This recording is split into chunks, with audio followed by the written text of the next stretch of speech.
This is not the beginning or the end. The story started long before the whistle, long before the brackets were drawn. Something ancient stirs, a place where the brave come to be tested. To wrestle is to offer yourself up, to say with your body what words never could. Each step toward the mat is sacred.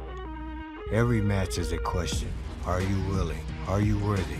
Will you give everything, even if it costs you everything? Time cannot measure what happens here. It's written deeper, in grit, in scars, in silence between whistles.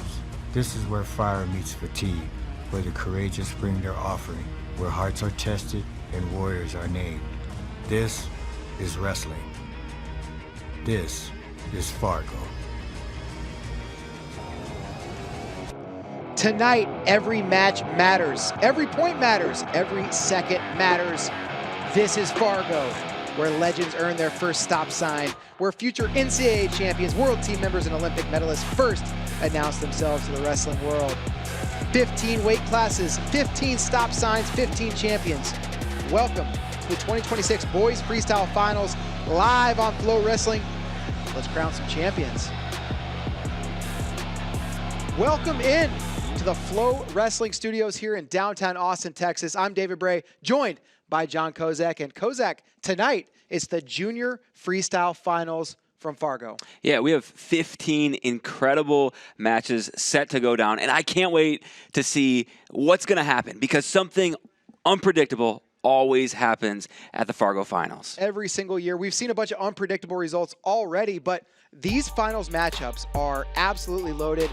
I mean, at 132, we got a who's number one rematch between Paul Kenny and Antonio Mills, but the one I'm circling is here at 126. Sammy Sanchez, Hayden Schwab at 126. Yeah, two world-class wrestlers. Sammy Sanchez, two-time U17 world champion, and of course, Hayden Schwab, Northern Iowa commit, world-class past U17 world team member as well. Yeah, and I mean, this is just to get things started because the back half of these finals are also insane. I can't wait for the 165-pound matchup between Melvin Miller and Rocco Cassiope. Cassiope knocked off Joe Bachman in the quarterfinals, then won his semi, and now he's got, as a reward, Melvin Miller. Yeah, and Cassiope, Wisconsin commit, of course, his younger brother, Tony Cassiope, and then Melvin Miller going to Virginia Tech here in a couple years. Two high-class wrestlers at 165 pounds should be phenomenal. Can't wait to get things started. We're going to take a quick break. When we come back, we're starting things off 100-pound finals right after this.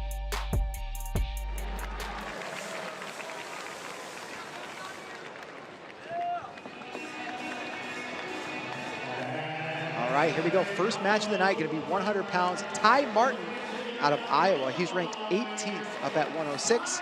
He's taking on Simon Woods of Illinois. And this is going to be a good one, Kozak. I got a chance to watch Ty Martin in the Iowa State Championships this year. He won a state title for Don Bosco powerhouse program. And yeah, really excited to see what he can do in Simon Woods. Yeah, and both these wrestlers have been super dominant on their way to the finals. Martin, all bonus point matches. Woods, all but one a bonus point win. Yeah, and Simon Woods, he's got that rare combination of wrestling at 100 pounds and having a beard. You don't see that combination every day. But it's dangerous when you see it. Yes, it is. And of course, we got two powerhouse states represented to kick things off. Iowa, always really, really solid. Illinois with I think the most champs and All-Americans. I'm going to confirm that from our Fargo Almanac from our good friend Jason Bryant. But I do believe that Illinois has the most champs and All-Americans of all time.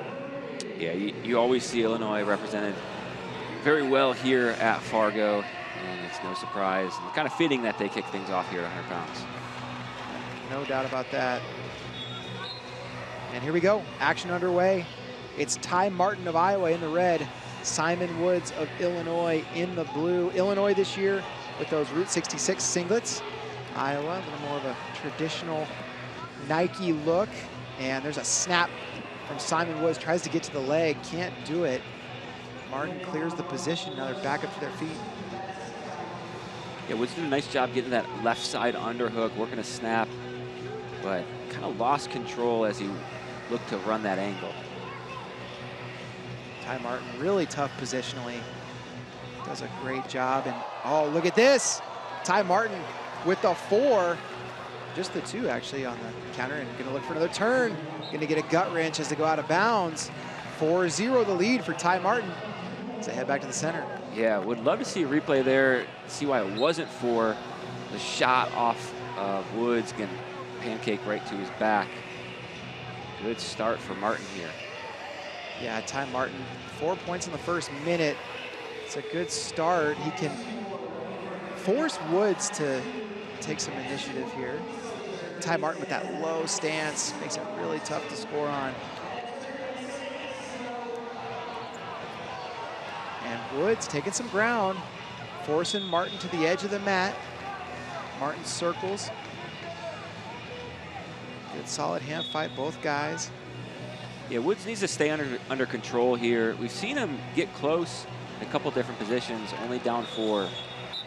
Score points pretty quickly. By the way, Illinois, they are #1 for Fargo champions. They have 285 all-time. They're up almost 30 over Pennsylvania. Pennsylvania with 257. Iowa in 5th all-time for champions, and Fargo 179. There's a 2-on-1 for Woods. Martin pulling him down, making Woods carry his weight in that front head position, and now Martin close to the go behind. He's gonna get it. He goes up 6-0. Looking for a gut wrench. We saw him get this earlier, and now drops to a lace. Now back up, looking for a lock. He's got it locked. Can he get the turn? That's the question, and not gonna be able to. They're gonna come back to their feet. Ty Martin, the number 18th ranked 106-pounder in the country, with a 6-0 lead with a minute to go in the first. Hey, you mentioned Illinois with the most Fargo champs. So there's a nice shot from Ty Martin. But Ty Martin out of Don Bosco, 3 finalists here at Fargo. We're going to see Hayden Schwab and then Dawson Youngblood as well later. Yeah, and it's crazy. You know, you think there've probably been some high schools that have had 3 finalists in the past, but it's probably like a Blair Academy or, you know, Wyoming Seminary, something like that. Don Bosco, very, very small school in Iowa, right, and 3 of their students here in the finals. Hopefully, a lot of Don Bosco fans tuning in tonight. If you are, thank you so much for tuning in here to FloWrestling. Happy to have you. Underhook for Martin. Nice adjustment. Martin gets another 2. He goes up 8-0 as we head to the break. And wow, what a period for Ty Martin. Yeah, just 2 points away from bonusing his way through Fargo. And here you see first takedown. Oh, beautiful. Just transitions right to that pancake. Great pancake. I don't know why that was not a 4-point feet to back. Maybe because Martin's knee was on the mat. I don't know. Very interesting. I mean, I'd love to see it maybe slow motion, kind of break it down, but they didn't need to challenge, as you know, clearly see 8-0. All Martin here, but just beautiful. And Martin's doing a great job just flowing through positions where it looks like Woods maybe could score. Martin is really solid with his counters here so far. That's a great point because, yeah, Woods, I mean, he's bringing the fight, but Martin just has an answer right now for everything. And there's a little shot re-attack. Martin continuing to take ground. Shot, Martin to the single. If he can finish this, it's going to be match over. And there it is. Ty Martin, your first Fargo champ of the night. He's fired up. Iowa adds another title to their tally. Ty Martin, great work there in the 100-pound Fargo finals. And I'll tell you what, I was a little surprised when I saw Ty Martin registered at 100 pounds, but Iowa has so many really, really good lightweights. They had to kind of figure out how to spread these guys out, and it's working. You see a champion here at 100 pounds. Yeah, and it was no doubt, you know, from start to finish in this match here, and really from the whole tournament, Martin just flowing through, getting to his offense, his counters, his baseline defense, really solid from the first whistle on. And that's the rare feat of tech falling his way to a Fargo title. Yeah, really, really impressive stuff. And coming up next, 106 pounds, Luke Lauren of California taking on Cash Williams of Oklahoma after a quick break. Wait to see this next matchup here at 106 pounds. But as we're talking about world championships, the great thing is people can get a little bit tuned in, get ready. They're going to get to watch the U17 World Championships in a couple weeks, U20 World Championships after that, and then U23s in Las Vegas in October. All that to get ready. But we got Fargo finals going right now. You just saw Luke Lauren of California to the mat. Now here's Cash Williams of Oklahoma. Our first match of the night, it was Iowa, Illinois. We got two more Fargo powerhouse states represented here, California and Oklahoma. And Luke Lauren, man, he had a battle in the quarterfinals earlier today. Had to come from behind, get it done, and he did. He also won his semi, and here he is. Action underway in the red. Luke Lauren of California. He's a St. John Bosco Monster Garage guy, and he looks for a shot. Looking for the counter is Cash Williams. Williams in the blue from Oklahoma. Yeah, you mentioned the representation of different states, and you always see the different styles that come with the different states. And sometimes, you know, the wrestlers live up to that stereotype, and other times they don't. California, kind of known for its slickness and more of those flashy takedowns, and Lauren really coming out firing right away here in the first. Yeah, he's looked for a couple shots already. Cash Williams looks pretty comfortable counter offense. He's been close to an angle on a couple of these counters, and look at that. Luke Lauren gets the takedown, and he's got the arm trapped. Kind of gave up on the trapped arm, now has a traditional gut. Looking elbow to elbow, and he's gonna get the turn. 4-0, the lead for Lauren. And looking for another one. Williams tried to defend, and they're still in bounds. Gonna go back the other way. And gonna be 8-0. Lauren a turn away from ending this match. Can he get it? A lot of pressure forward, and oh! Williams counters. Gonna get two. Not exactly sure what happened. We got a little blood time, maybe. A little blood. So they're gonna give two to Williams on the counter. And then they're gonna stop things for blood. Yeah, I was a little surprised Lauren had that trap arm. And as you mentioned, he kind of abandoned it right away. I was like, huh, it's not something you typically see, but he had that elbow to elbow gut locked up. He was so close to finishing off. May have forced it there on that last turn, allowing Williams to step over. Yeah. Rather than an 8-point lead, goes down to 6 for Lauren. Lauren has been so close at so many big events throughout the year. 4th at Super 32. He was 5th at Doc B, 5th in the California State Tournament, and now trying to end things here. And he actually, at the US Open, went 48 kilos, was 2-0, but then didn't make weight second day. Okay. So I wondered, he was up at 113 for the Western Regional, and I thought that might be his weight moving forward, but you know, here he is, back down at 106 and in the finals and looking really good. Yeah, at these tournaments like Super 32, Fargo, you see those guys make that little extra cut, little extra commitment, and it's paying off here for Lauren. So they're going to put Lauren back down in parterre, or yeah. Williams started to go down there. Yeah, he was down a lot of that exchange, but kind of forgot that he had earned the opportunity on top at the end. So here we go. Williams looking for a leg lace. Lauren trying to keep those knees apart. And wow, this looks good. This lace looks like something that Williams can work from. Oh, nice little counter there. Gonna be a point on the reversal for Lauren. He's gonna extend his lead to 9-2. Get back to his elbow-to-elbow gut wrench. He scored a couple times with this earlier. And there's gonna be a turn. One more would end it. He got stepped over trying in the beginning of the period. Now gets stepped over again. But no counter. I think they're just gonna, oh, they did, they gave two. Okay, 11-4. Yeah, kind of dueling reversals there from bottom position. You don't see that too often in freestyle, but results in 11-4, Lauren in the lead. If you're Cash Williams, you got to be happy with that. I wasn't sure there was an exposure, but the official saw enough. Now it's a 7-point lead for Lauren. And we're back to bleeding. Yeah, it looks like Lauren might be even limping a little bit.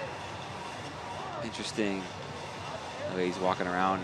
That right leg maybe dinged up a little. It's a long tournament. A lot of wrestling over the last 2 days. Yeah.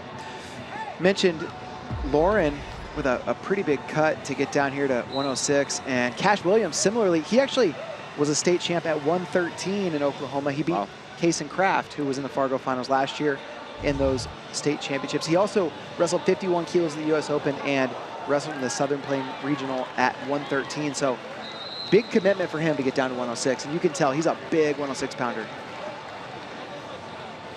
Sammy Henson in the corner asking for some clarification. That's not a bad guy to have in your corner. Yeah, I'd take that, coach, for sure. And I'm curious, to see how this match is going to play out, because they really haven't spent much time on their feet. It's one takedown from Lauren, and then a lot of turns, reversal, forced parterre. So they've really spent a lot of time in that parterre position.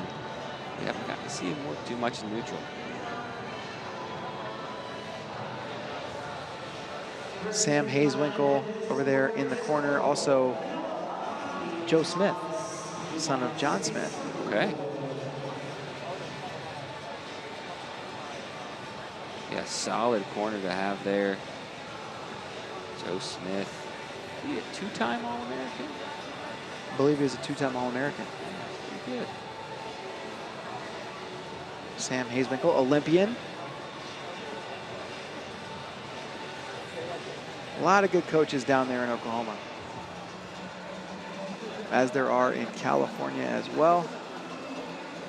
4 seconds left in this first period, so we're going to get things underway, and then pretty much immediately, oh, wait a minute, 3:04, that must have been the blood time. Yes. Okay. 30 seconds to go here in the first.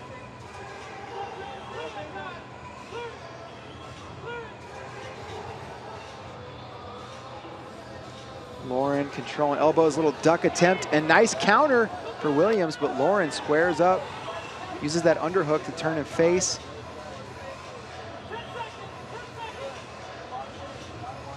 Short time left here in this period.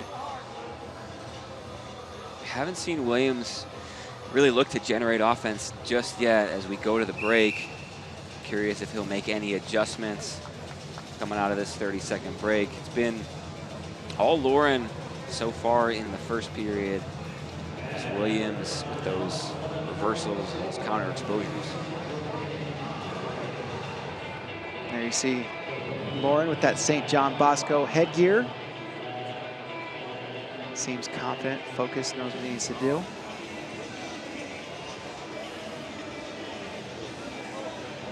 Mentioned Don Bosco with multiple finalists. St. John Bosco, at least with 2. I know Jesse Grajeda also in the finals. I'm trying to think if they have anybody else. That might be it. Hard wrestling off the whistle. And Cash Williams trying to work from these snaps, looking for a go behind. Yeah, Williams doing a good job. Heavy hands early here. And really looking to counter, does a nice job running to that single leg. Now, that rear standing position, just has to get another point of contact down, and he's gonna get it there, right into the lace. We saw him work from a lace earlier. He wasn't able to convert. Now though, a little tighter. He has the knees together. He's gonna get the turn. It's 11-8. So wasn't able to keep it coming through. He lost it, but man, you go from 11-4 immediately to 11-8 in what, 40 seconds, and Williams within striking distance now. Yeah, it took a big bite out of Lauren's lead, and if you're Luke Lauren, I mean, that's gonna, maybe take a little bit of a shot to your confidence as well. Yeah, Lauren was pretty free with his attacks. He hadn't been countered like that up until that point, and so now maybe he rethinks, is a little more disciplined with his attacks moving forward these final 2 minutes. Williams back in this front head position. He's good when he's looking for go-behinds. Lauren pulls on that elbow. That tricep does not want to give up another go-behind, and we're gonna stalemate. We got some blood again. Yeah, I think Williams needs to get back to his hand pressures, hand fighting. That's really what set up that errant shot from Lauren and opened up that counter. And if you're Lauren, you got to stay in the hand fight. Don't force anything, and really pick your spot here. There you see that blood. I know they have changed the blood time rule over the last year, that they stop the clock a little sooner as soon as the blood stops.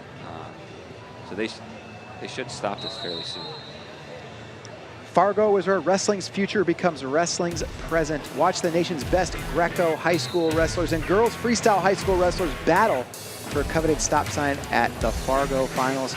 Catch the Greco-Roman Finals July 15 and the girls freestyle finals Saturday, July 18. Streaming live exclusively on FloWrestling. It's a great reminder, Kozak. This is not the end of Fargo. It's just the beginning. This is the beginning. Yeah. Yeah, Fargo all week long.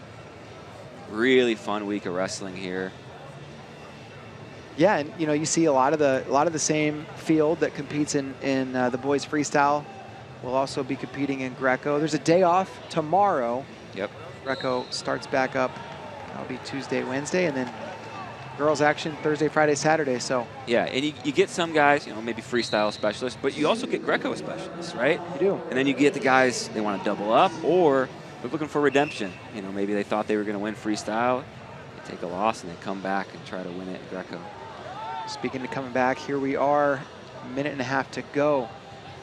Luke Lauren still in the lead, but just a 3-point lead now. Cash Williams has cut into that. It's 11-8. The Oklahoman trying to make a comeback, and nice snap, gets to a leg. Williams seeing if he can score here.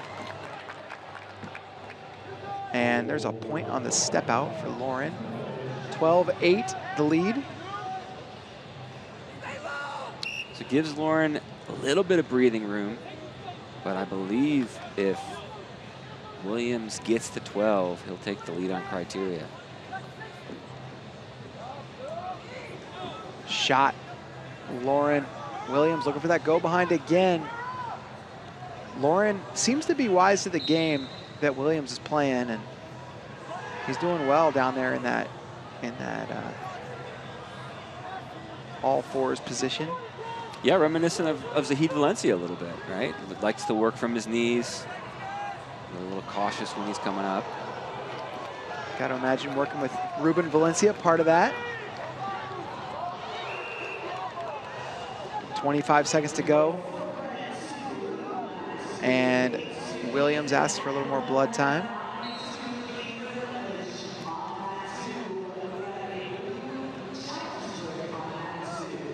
Trainer going to come back out. Sam Hazewinkle going to give a little bit more instruction during this blood time. Yeah, and I feel like these stoppages, they can kind of go one of two ways if you're Lauren, right? You can get refocused, get recentered, or it can frustrate you, maybe cause you to lose your focus a little bit here, especially when you're trying to hold on to a lead. So, but Lauren, it looks like he's calm, under control, holding a 4-point lead with just 25 seconds to go. Yeah, Lauren does seem focused, ready to go.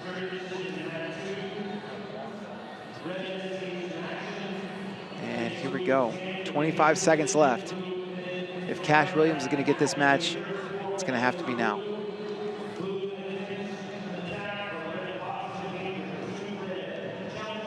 Or after they disinfect his shoulder here. Saw the official point to the shoulder right away. I thought, oh, Williams jumps the gun. Official taps the whistle. Here we go. Shot Williams. Lauren defends. Williams now in an underhook. Pulls Lauren down into a front head position and looking for a head pinch there. Lauren defends it, 10 seconds to go. Cash Williams, what's his go-to move? Williams looking for that turn, but Lauren does a nice job defending, and that's how it's going to end. 12-8, Luke Lauren, your Fargo champion at 106 pounds. Yeah, great match there from Luke Lauren. Nice little respect shown in the middle of the mat. And Lauren did a good job of getting that lead and then being very disciplined in the second period, avoiding giving up the big comeback. And he is your champion, 106 pounds. Yeah, really impressed with both those guys making the sacrifice to cut down to 106. Both of them had been competing up at 113 earlier this spring, and the sacrifice paid dividends. They both made the finals, but it's Luke Lauren with the title, and he's going to get his stop sign. Not before he puts on a T-shirt. Jesus loves you. There you go. Looking to send a positive message out to the people.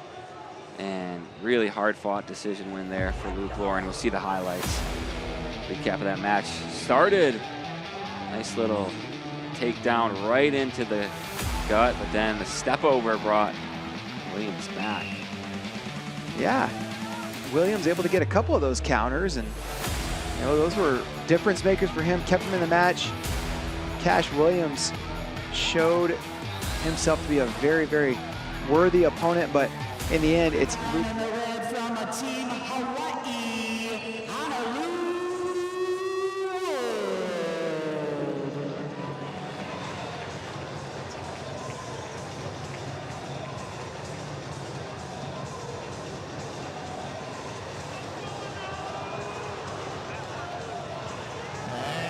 Wrestling from the blue corner from the great state of California at 113 pounds, Fellas Silva. All right, we are back, and we got a Pacific Coast matchup coming at you here at Kozak at 113 pounds.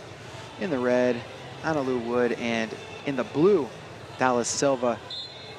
Here we go, action underway. Yeah, Wood from Hawaii. You don't see too many Hawaiian wrestlers out here in Fargo. How many champions, All-Americans, do they have? Only 22 champions ever from Hawaii. Wow. Wood trying to become the 23rd. They've got 163 All-Americans, so maybe more than people would expect. But still, Wood trying to join an elite group there. But to do it, he's going to have to get past Dallas Silva. And Silva in on a single leg off that underhook, and he's going to get at least one on the step out, and just one. Tell you what, the Silva twins, so dangerous from a head pinch, chest wrap, and their gut wrench is unreal. And look at that, Silva gets to the single leg again. Another step out, going to make it 2-0. Yeah, hasn't been able to finish just yet, but Silva's doing a really good job with his hand fight, opening up those leg attacks. It's wide open, right? He's using that pressure and getting to those legs without much trouble, and there he goes, one side, the other. Nice job getting the head underneath the knee. Wood trying to defend with a crotch lift, but Silva just scrambling out the back door, and now improves his position. Wood still scrambling here, no points yet. Silva, back door, can he finish? Comes up to the body, and Wood, nice job, gets to the ankle. Silva, though, gonna look for an exposure, and Silva, Wood's gotta be careful. Silva was close to a cradle there. Yeah, what a scramble here. Just when you think Wood's beat, he gets back to that whizzer. Both guys using up a lot of energy in this position. A minute and a half to go. Yeah, and the ref's doing a really good job letting them wrestle through this. And as I say that, we get a potentially dangerous. So 2-0 remains the score after all that wrestling. Fun scramble there from both wrestlers. Yeah, foot maybe came outside the knee a little bit there from Wood, so they had to stop it, but that was a great sequence. Yeah, and really a lot of energy put out there from both wrestlers. Drag attempt there from Wood. Silva countered. And nice shot, head outside. Wood trying to defend. Silva's been able to score 2 step outs from the leg elevated, and this time looking for a finish. He's close to it. Wood, though, has been so difficult to take down. Silva goes head under the knee, scrambling here again. Now Silva hooks that leg. He is close to the takedown, but Wood hasn't given it up yet. Wood not conceding anything. And are they going to go out of bounds? Is that going to be a point? Just one, but a third point now for Silva. He's had to work hard for these 3 points. He really has, and you know, credit to Wood extending these positions and not giving up. The takedown win, man, 99% of the wrestlers would have just turned down, conceded, and keeps the score just 3-0. Both these wrestlers really young in their careers. Silva just finished his freshman year, Wood his sophomore year, so neither guy committed to college, and they're gonna head to the corners, get a little instructions at the break. Yeah, I'm interested to see how the second period will play out, just because both wrestlers have expended so much energy, right, in that first period, and so will cardio come into play here in the second period. Yeah, gonna be interesting to see. Silva, you see him over there with his father, and he's part of that powerhouse Buchanan high school program. They were the #1 high school team in the country this year. He was a big part of that. He and his twin brother. And Wood gets to a shot. Now he's on the offense. He's gonna get a takedown and looking for a fall. Wood trying to settle in here. It's 3-2, but he could end it. And there it is. Wow, 15 seconds into the second. Honolulu Wood with a backflip kind of, and you know what? He went for it. Oh my goodness.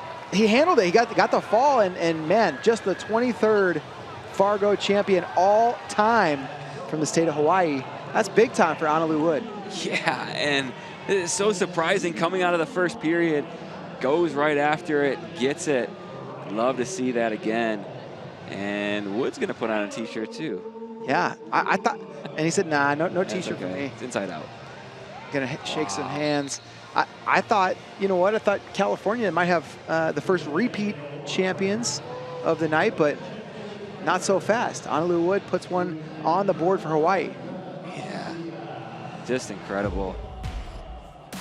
And we said it at the beginning, you know, something crazy, unexpected always happens. And you know, for me, we've only seen 3 matches so far, but this one is a match you're not gonna forget. The way Honolulu Wood just came out of that second period and took it. Here you see the replay, dumps him right to his back, headhunts there. And then once he got this locked up, he wasn't letting it go. Yeah, he ran an absolute. All right. We are coming back here, 120-pound finals. There's Mikey Batista from New Jersey. You see him in the red. He's going to be taking on Braden Wenrick from Pennsylvania. This is a classic New Jersey-Pennsylvania battle. Yeah, you love to see those classic battles here. And Wenrick going to be headed off to Maryland in 2 years. Next year, Maryland commit. Ranked number 13 in the country. Yeah, ranked up at 126, Batista, but competing down here at 120. He was up at 126 for a regional, but just didn't want to cut the weight. Now Wenrick in on a shot. Batista defending. Wenrick going to get the exposure here. 2-0 the lead. The Pennsylvania State champ, Braden Wenrick. A lace, yeah. What can he do with this? Batista trying to defend and going to get a turn. Wenrick still with room to work. Batista defending here on the edge. And Wenrick wants at least one more. He's going to get it. Wow. 6-point lead. And you saw Wenrick a little, you know, maybe looking for, you know, fleeing penalty. I think he thought Batista put his head out, but he didn't. Yeah, I will say good job from Batista getting his head back to that edge of the mat rather than letting Wenrick pull him in, because that lace could have ended that match with a technical superiority right away. Batista stays alive, down just 6.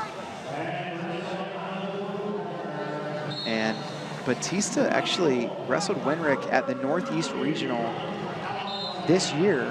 Wow. And Batista got the win. Now finds himself in a 6-0 hole. That just goes to show you the depth in that Northeast. The Northeast Regional Final, a rematch here in Fargo. Great start from Wenrick. These doing a good job here controlling the center of the mat as he gets to that leg cleanly again, looking for a little dump. And he's going to get exposure. That's 2 more. 8-0. Oof, thought he might look for the fall there. Oh, they gave 2 to Batista and then 2 more to Wenrick. So 10-2 the score now on the board. And Wenrick looking to lock up a gut wrench. He wants to end this thing. Mikey Batista in an 8-point hole. Looks to his corner. Blair Academy. Blair Academy's Mikey Batista counters this shot. Wenrick locks, and it's going to be another exposure. It is. That's going to be it. Braden Wenrick with the tech. They gave him 4 on that exchange, and it's 14-2. Braden Wenrick is a Fargo champ. He's fired up. So impressive. Wenrick, man, just went out and took it, right from the start. The first whistle, Wenrick just came at Batista, got to those legs cleanly, finished for big points. And he is your champion at 120 pounds. Batista frustrated with himself, but man, I'll tell you what, to me the story was Wenrick. He just came at him, just like you said, attacked off the first whistle and never stopped until he had the tech. He's a 14-2 winner in the Fargo finals. Yeah, you know, you could say Batista maybe came out a little bit flat, wasn't ready to go, but that's it. If you're not ready to go in the Fargo finals, the match can end quickly, and Wenrick just took it. Yeah, he seemed ready to go from the beginning, and man, this leg lace was crucial. He got this to go twice. 4 points when it's a 10-point tech. That is a big, big difference maker. Yeah, and not just for the score, obviously, but the confidence, right? When you lose a match to a wrestler, but then you go out and you get a big lead, you think, okay, I can do this. I can get to his legs, I can finish, I can score points. And that's what Wenrick did. He got the points and just kept. Wrestling for the championship on mat number 1, junior freestyle, 126 pounds. Wearing the red singlet of Team California, Sammy Sanchez.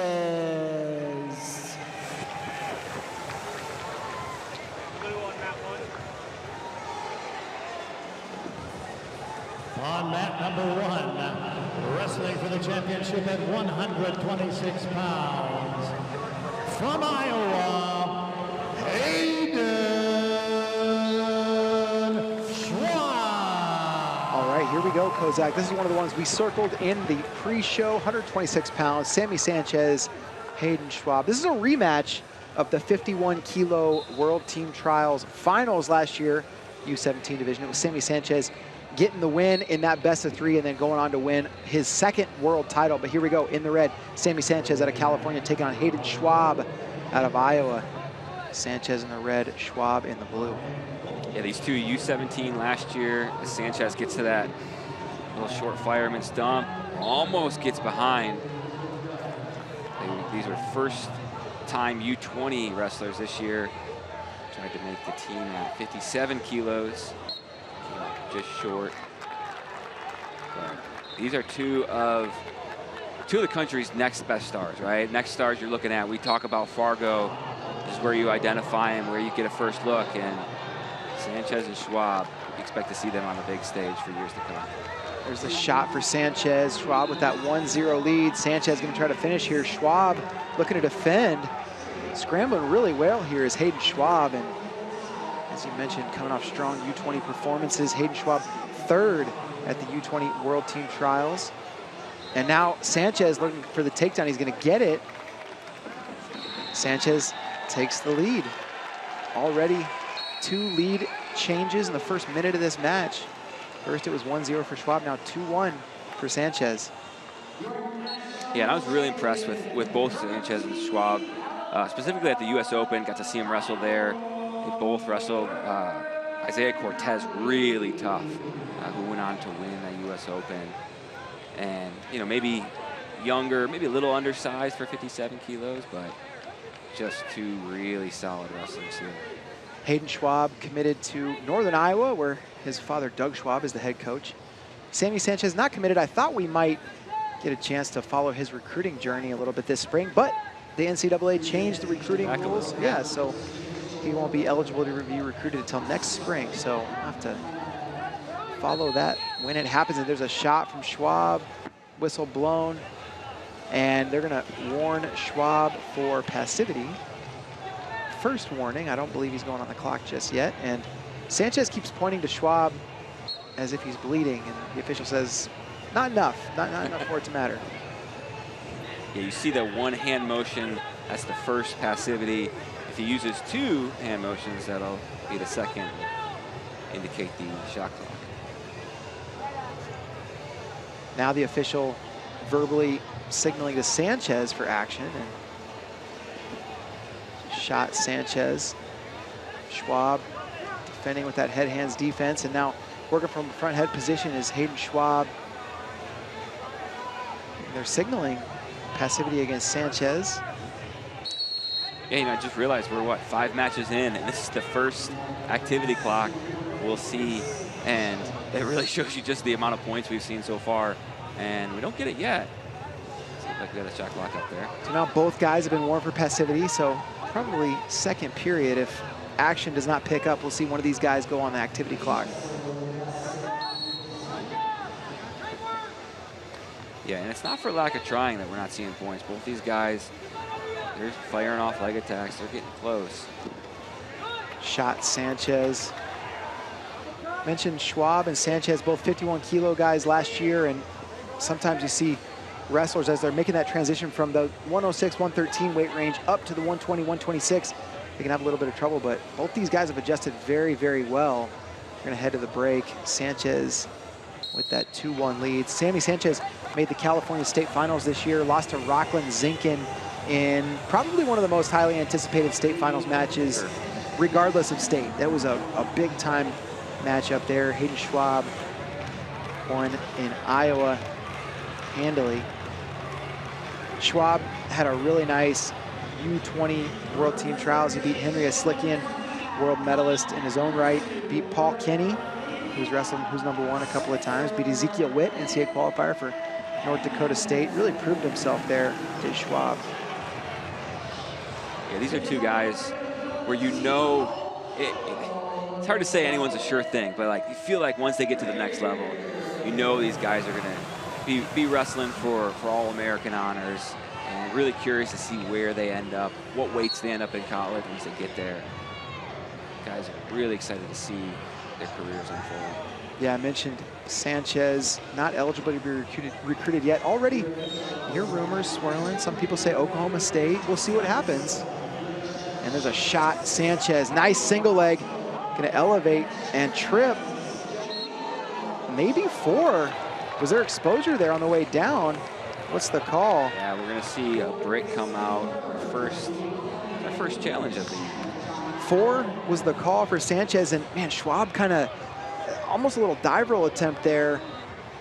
We'll see if they change this to 2, but as of now, a 4-pointer for Sanchez, and that gives him not only the 6-1 lead, but that 4-point move really, really big for criteria. Yeah, and you wonder, you know, in freestyle, you can get called for fleeing if you jump out of bounds. So part of me wonders, did Schwab think, oh, wrestle back in? But it looks more like he's thinking dive roll folk style and just kind of got caught.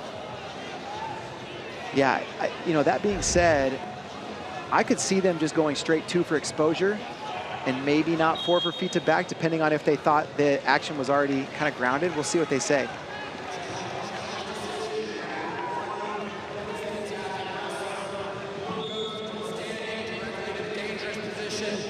Points red, and the challenge is lost. Hey, how about our production team getting us a look at the officials as they make the review call? I love that. Very clear. And he said, yeah, he went from standing to danger. That's 4 points. So with the failed challenge, it makes it 7-1 for Sammy Sanchez. And Sanchez in on another shot, doubles off, 9-1. A turn would end it. He's got a gut wrench, goes one way, then the other. Get it. Wow, the 2-time world champ, Sammy Sanchez, making his first Fargo appearance, and he does it in style. 11-1, a tech over the very dangerous Hayden Schwab, and man, what a backflip. I think the kids call that a gainer. That's a gainer. That's what the kids call it. It looked like, man, Sanchez just flipped the switch there in the second period, really started feeling his offense, and poured it on with that technical superiority. If there was any doubt whether Sammy Sanchez could make that transition up to 126 pounds, I think he's erased it at this point. Absolutely. It's a guy I'd like to see in Who's Number One. Yeah, tell me about it. I mean, Who's Number One is absolutely loaded at this weight class. You got Landon Sitten probably making the move up. You got Gray Burnett on, you know, an absolute tear at the U20 level. Sammy Sanchez, Hayden Schwab. I don't know what's going to happen there, but that is a fantastic weight class. And here's a look at some of the best action from the match. That takedown there for Sanchez got things going. And yeah, this is when things started to go downhill for Schwab. Turned and four-pointer. Sammy Sanchez fired up. Look at that gainer. Coming up next, another of the 132-pounders coming to the mat. New Jersey. They got some inmate singlets here. Yeah, what do you think of those? You know what? I like it. I'm glad they're not actually inmates. Yeah. You know, they're just they're you know, pretending to be inmates.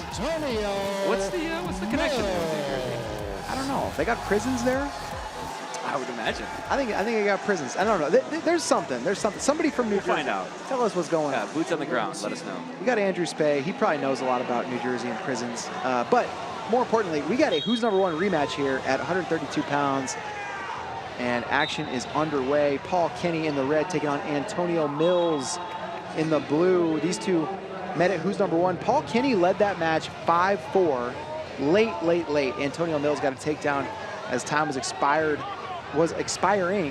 to win it, and he got the Who's Number One victory. Paul Kenny would love nothing more than to get revenge here. Yeah, and I love seeing the rematches, seeing guys make adjustments, but also with the freestyle, how you see guys make adjustments from different styles as well. Yeah, Antonio Mills he has not had an easy road. He's had to come from behind a couple of times in this tournament, and now already trails 1-0, and Kenny looking for that chest wrap, gets two more, and the exposure goes up 3-0. Kenny's so dangerous from there. These two could be wrestling for years to come in the Big Ten, and no score. I thought that might be a point on the step out, but yeah, it looked like they did come up to their feet, and Mills, he wants a challenge, but not going to get it. Maybe smart so early in the match, might need to save that in your back pocket. But definitely could have seen a step out award to Mills there. yeah, we could see these guys wrestling for years to come in the Big Ten. Paul Kenny committed to Iowa. Antonio Mills, Ohio State. Mills going to be a Buckeye just in a month or two. Yeah. Paul Kenny still another year of high school to go. Shot Mills in deep on the attack. Gonna get the takedown, and now looking for a turn. He's got that arm tight. Can he get two more? And Kenny's head gonna go out of bounds before Mills has the opportunity for the turn, so he'll head back to the center. Yeah, nice takedown there from Mills, but kind of a win from Kenny, avoiding giving up any exposure points. Could have easily given up a trap arm, or even worse. Yeah, with that arm so tight, that was very dangerous. So fortuitous for Kenny that action happened on the edge and he was able to get out of bounds. Hard fake there for Mills. Going two hands on the shoulder. That double shoulder post, you see Jordan Oliver use that quite a bit. Reminds me of those Jordan Oliver, Brent Metcalf matches back in the day.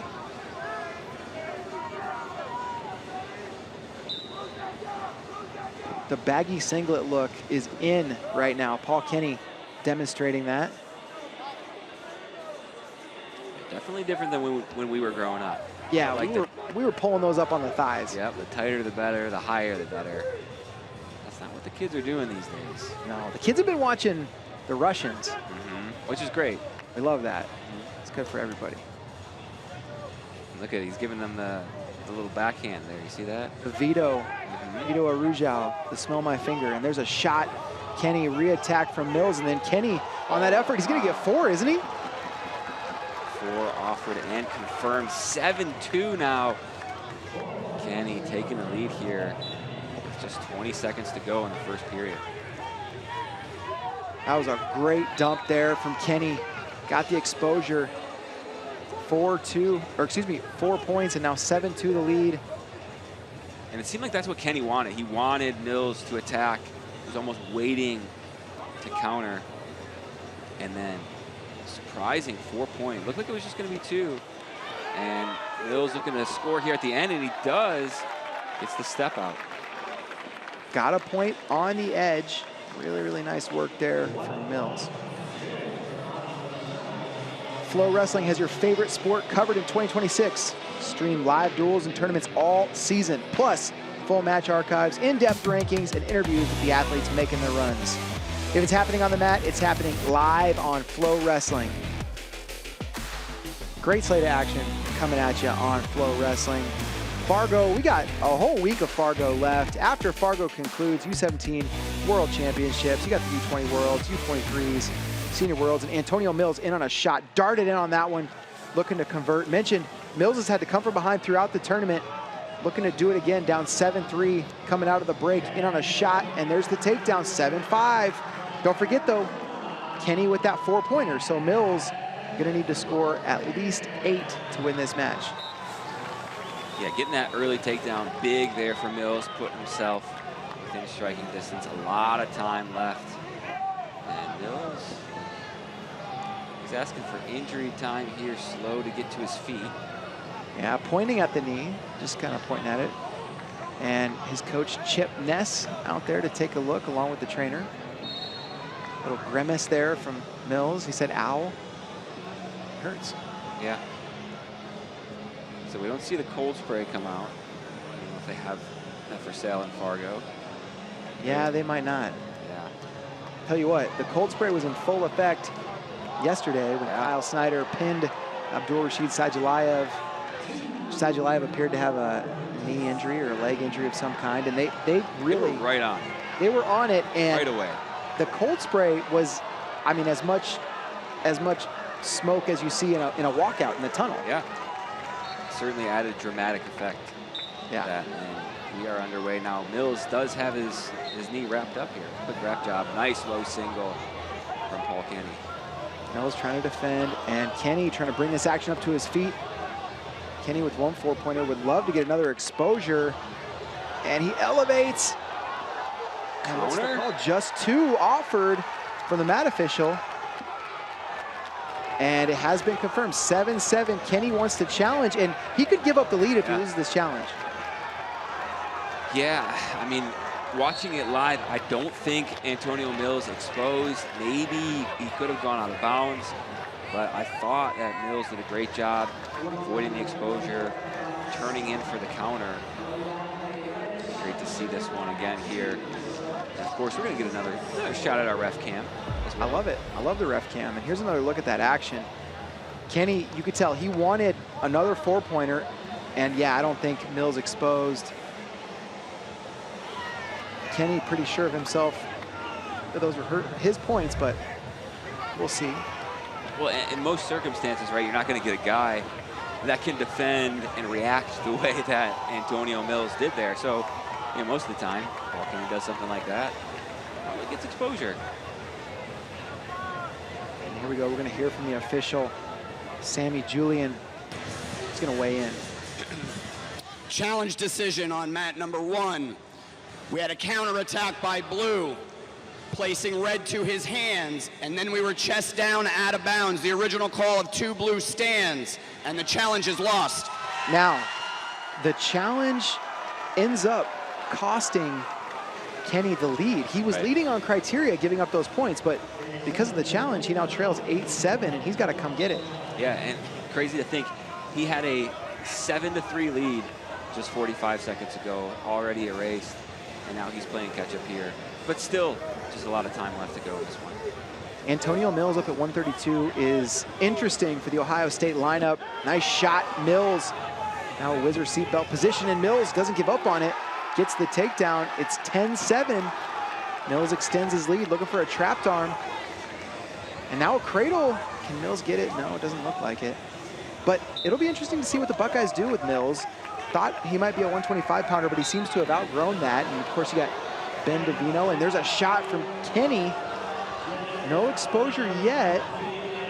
Thought maybe exposed Mills, but going to work for the takedown, and it seems imminent. There it is, 9-10. Kenny trails now just by a point, and of course he has that 4-pointer, so any point would give him the lead on criteria. Yeah, Kenny's doing a really nice job finding that low single to his left side, Mills' right leg. He's gotten there a couple times. 90 seconds to go. Paul Kenny already has competed in Who's Number One a couple of times. Could earn a golden ticket with a win here. Minute 15 to go. Mills had to come from behind in their Who's Number One match. Now it's Kenny trailing with a minute to go. What's he gonna go for?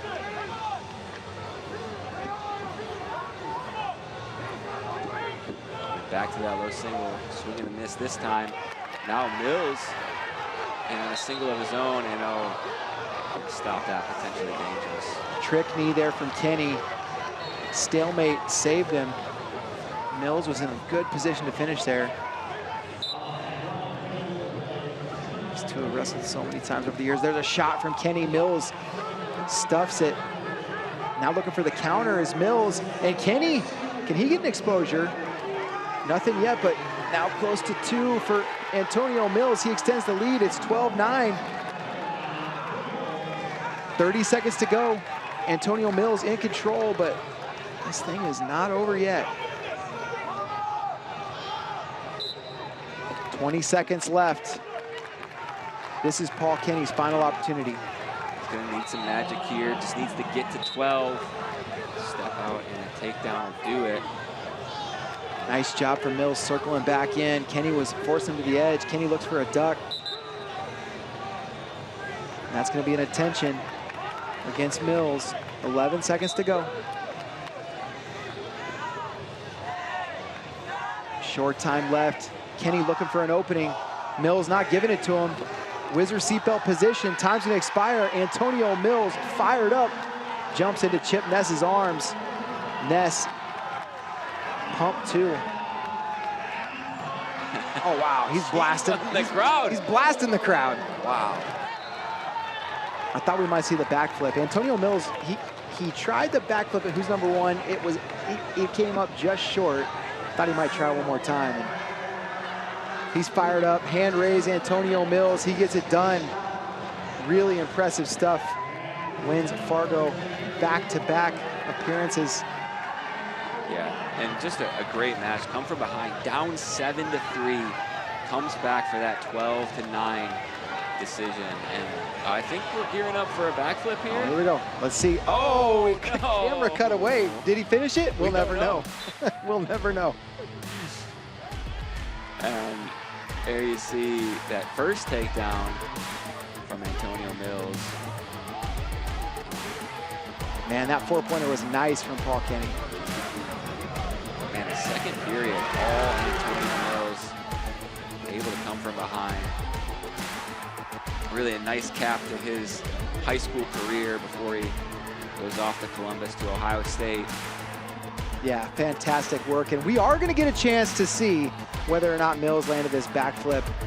Man, I'm actually very excited to find out. Yeah. There it is. There's the machine gun. The amount of celebrations, A+.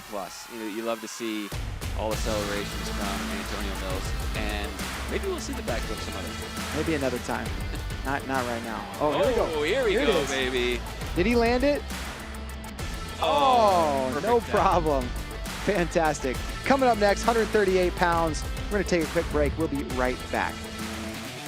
All right, we are back, and would you look at the Fargo Dome? It's just beautiful. It's just an iconic vista in the upper Midwest. Yeah, and the amount of wrestling mats they can fit on the floor of that Fargo Dome is just incredible. Yeah, it doesn't get better than this. And tell you what, it doesn't get better than our next matchup coming to the mat, 138 pounds. From the blue corner, from the great state It's going to be a fun one. Florida, Dawson Youngblood for the championship of Iowa. He's in the red. 138 pounds. And he's going to be taking on Tyler DeCraker in the blue. Dawson Youngblood from Iowa, committed to the University of Iowa. He's going to be a Hawkeye. DeKraker headed to Minnesota. Wrestled at Lake Highland Prep for his senior year. DeKraker actually went to a bunch of different high schools throughout his career. He started at Blair Academy, had a year off where he did not compete in the postseason, then was at Chantilly, Virginia, and then this year was at Lake Highland Prep, and we're underway in the red. Dawson Youngblood from Iowa. In the blue, Tyler DeKraker from Florida. DeKraker, originally a Virginian, but wrestling at Lake Highland Prep and represented Florida for his final Fargo appearance. Yeah, Youngblood, of course, the third finalist from Don Bosco High School in Iowa. And I remember a few years back, Youngblood, I think he maybe just an 8th grader or freshman. I remember you saying, man, this kid's going to be really good. And you were right, David. He's been good. Yeah, state champion this year. One of many for St. John Bosco. Small school Iowa program. I believe he was a 16U Fargo champ a couple of years ago. Tyler DeKraker wrestled in Who's Number One last year. Got the win over Kellen Wilbert. He's a graduate. Youngblood still with one more year of high school. DeKraker, a guy with a lot of horsepower, wrestled Bo Bassett at the U.S. Open, got a takedown, got on top, got a gut wrench. So it kind of showed how dangerous he can be there, and it's the early step out to go up 1-0. Yeah, DeKraker is so hard to score on, and he has a shuck that is just unreal. One of the best in class shucks, one of the best you'll see.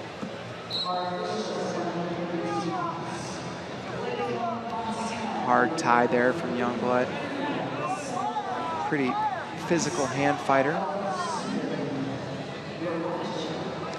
Curious if we'll see DeKraker in Minnesota's lineup next year. You know, with this new 5-for-5 freshman, they're going to want to try to go right away, battle for starting spots from jump. Of course, Minnesota has Vance Valbar, All-American returning at 141. We see a shuffling in their lineup. Get someone like DeKraker in. Could see that, absolutely. Excited to see what they do with DeKraker.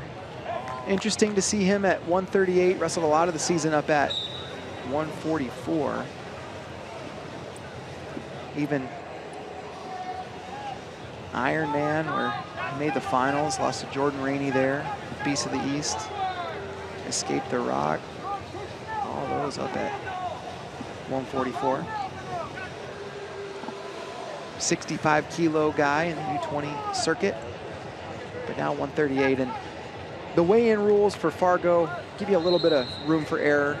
You can recover a little bit longer off the scale, so maybe part of the decision there. And now 2-0 lead for DeKraker, gets the second point on the expired activity clock.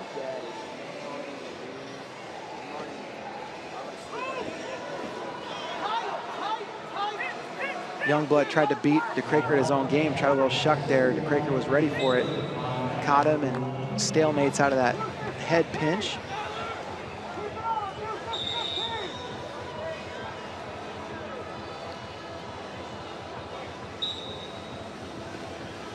Tyler DeKraker, I'll never forget when his older brother Billy was wrestling in national preps. He was just a middle schooler. I was out at national preps calling matches, and this little kid came up to me and asked if he could help call matches. I didn't know if he would know enough to do it, but it was Tyler DeKraker. He knew plenty. I put him on like a 5th place mat, and he called some matches, did great. Yeah. He's known a lot about the sport for a really long time, and now here he is looking for a Fargo stop sign. Coach Palazzo over there in DeKraker's corner. Yeah, a little bit of a slower paced first period than we've seen. We've seen a lot of points, so 2-0. But we've seen these second periods, even in the lower scoring matches, guys making adjustments, putting up points. Yeah, hand fight. A little bit faster paced hand fight than we saw in the first period. Both guys looking for an opening. It's Youngblood who trails. Takedown will give him the lead on criteria. There's a shot. Youngblood to Craker in this chest wrap. He's good from here. And that's going to be 2. Craker gets around behind. Already earned the points on the exposure, so no additional points for that go behind, but now with a gut wrench, and goes one way than the other, pops his hips. 6-0, Youngblood's head hits out of bounds. They'll come back to the center. Yeah, DeCraker's corner didn't like that stoppage there, wanted him to have one more opportunity to get that turn, but damage done here, just like that, 6-0. And that chest wrap's so dangerous, and you see guys with a chest wrap, it's such a difference maker. Yeah, for sure, and now he goes right back to it. And for a guy like Youngblood, you shoot in, you're going for offense, makes you think a little bit closer here, and there's another exposure. So 8-0, one more will do it. Yeah, you're absolutely right. The threat that DeCraker created with that chest wrap, I think was a lot of the reason that you saw Youngblood kind of pause on that shot. Yeah. That gave DeCraker the opportunity. He got the exposure, and now it's 8-0.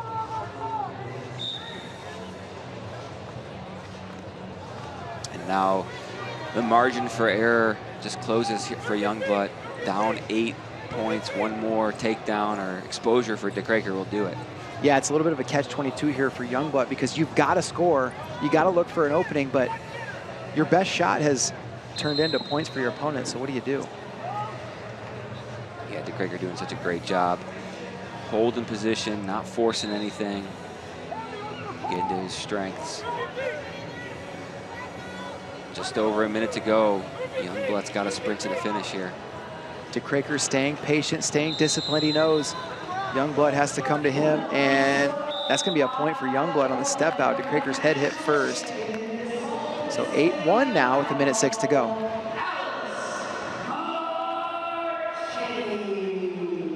DeCraker taking his time, gathering himself, getting to the center of the mat.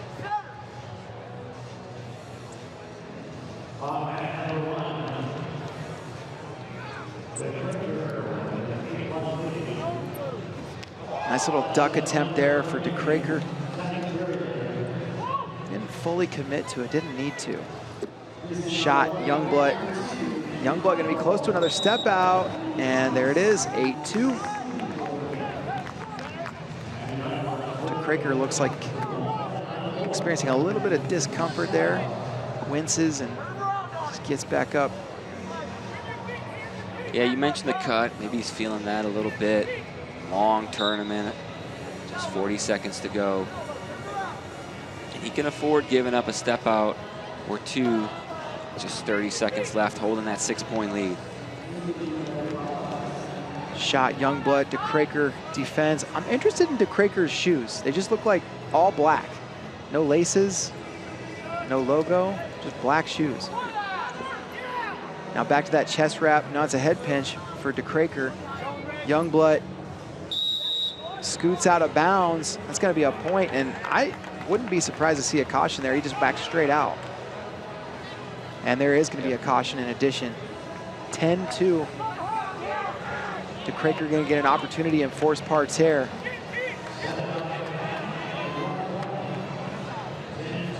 I'm surprised it's forced parterre because he was awarded the step out. Yeah, also that fleeing caution, and DeCraker with a gut wrench. Can he finish this match? Doesn't need to. Flex. DeCraker with a big flex. Tyler DeCraker, 10-2. He's your winner here at 138 pounds. Pumps up the crowd and pumps his chest. And man, he has had some great wins in his senior year. This is a great cap to his high school career. Tyler DeCraker, your Fargo champion. And he's fired up.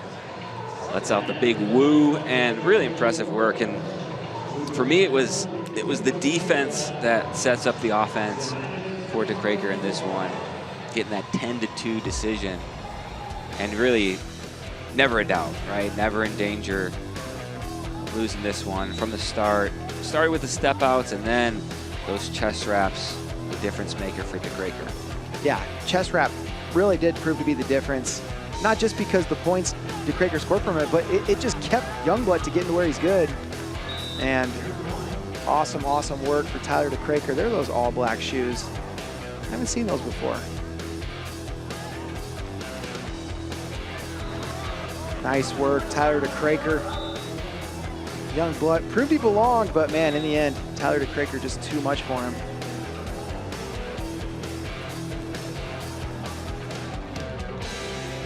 In the red singlet of California, Jesse Grajeda.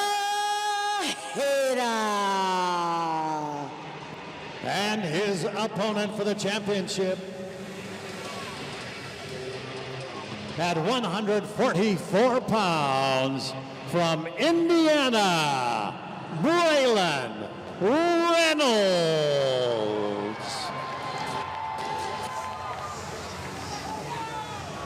Matt, Jesse Grajeda from California, a little bit more established on the national scene, but I'll tell you what, Braylon Reynolds has had some fantastic results. Just beat Kellen Wolbert at junior duels. Hasn't been quite as consistent as Grajeda, but this guy absolutely dangerous and can win this, no doubt. Yeah, Grajeda ranked number 3 in the country at 150 pounds. Reynolds number 16 at 144. Yeah, and Reynolds gonna move up regardless of his Fargo performance based on junior duels, but he's looked so good at Fargo. He's definitely gonna be climbing the rungs a little bit here. Yeah, and Reynolds, a guy, just a junior, gonna be a senior, uncommitted, stringing together these wins. Definitely gonna put him on the recruiting map if he wasn't coming in here. No doubt. He competes at Brownsburg High School in Indiana, a really, really strong program in the Midwest. Grajeda, part of that St. John Bosco program in California, another powerhouse nationally ranked program. Talking to Ruben Valencia, Grajeda's coach, I think he believes 144 the right weight class for Grajeda. Grajeda ranked up at 150 pounds. He's been competing at 70 kilos, but this 144 weight, I think probably his best. Is Grajeda a guy who could be in contention for who's number 1? He is. Yeah, absolutely is. This is a guy that could earn himself a golden ticket here. And who's number 1, of course, if you don't know, it is the premier all-star event for high school wrestling, featuring at most weights the number 1 versus number 2 wrestler in the country. We have that, post that in September this year. Can't wait for that. It's going to be absolutely incredible. Saw Reynolds look for that arm spin to a go behind, wasn't able to convert. Reynolds had just an absolutely insane match with Kellen Wolbert at junior duels. I think it was like 17-16, something like that. Able to put up a ton of points. This one been a little bit more conservative here. Yeah, and Kellen Wolbert headed off to University of Michigan. Likely will be a starter next year for the Wolverines. Yeah. Seems like he'll slot in pretty nicely. Oh, nice job, Grajeda. 2 offered and 2 confirmed, yeah. 3-0, that was a great explosive shot there from Grajeda. Yeah, really just cleared that arm, got to the leg, and then powered through. Just really showcased some nice speed there. Blink and you miss it. Grajeda's had a really solid season as a junior. He won Reno, won Doc B, won a California state title. All those titles coming in pretty tough weight classes.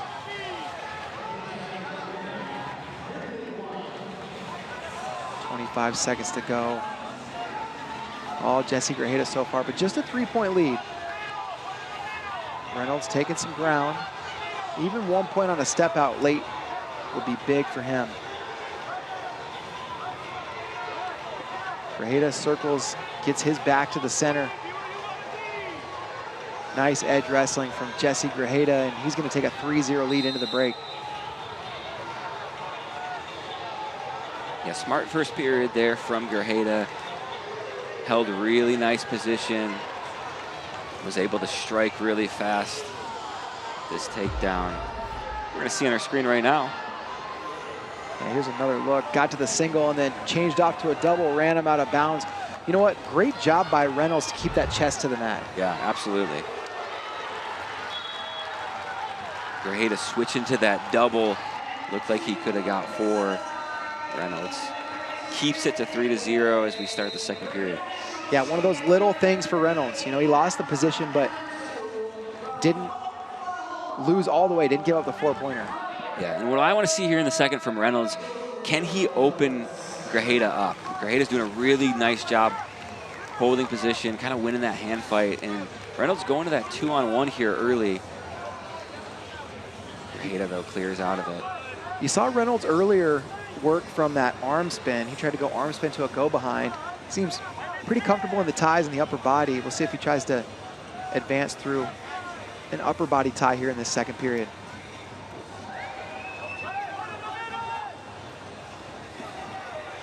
Looking like it could be a point for Grajeda. They're gonna go out of bounds, and they are signaling 1 for Grajeda. 4-0 gonna be the lead, if this is confirmed, and it is.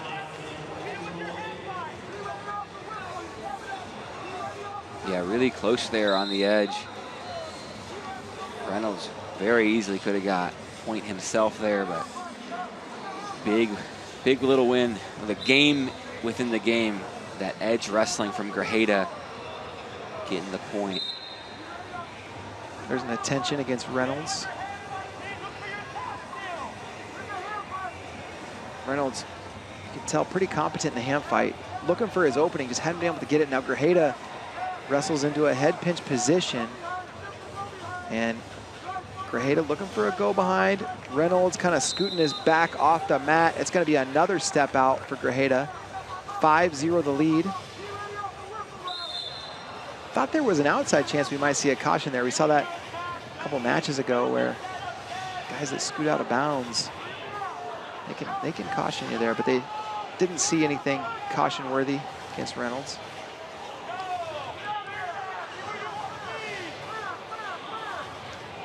Reynolds now taking some ground.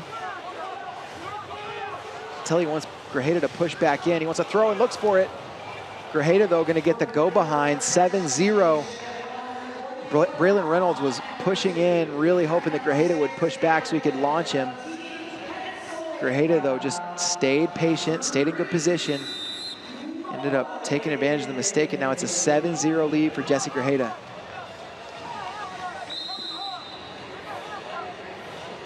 Yeah, and at this point, if you're Reynolds, you're just trying to find a point, right? Minute to go, you need a lot. Just trying to find 1 point. Get yourself on the board here. Give yourself some hope. Shot Reynolds, 47 seconds to go. There's an attention against Grajeda. I'm a little surprised by that attention. I didn't think Grajeda did anything too egregious. Yeah, Grajeda's doing a good job staying in the middle of the mat and really still coming forward, looking for his own attempts here. Just 30 to go. And now Reynolds looked to go big, but Grajeda catches him on his back. Head goes out of bounds, 9-0. It's been all Jesse Grajeda so far.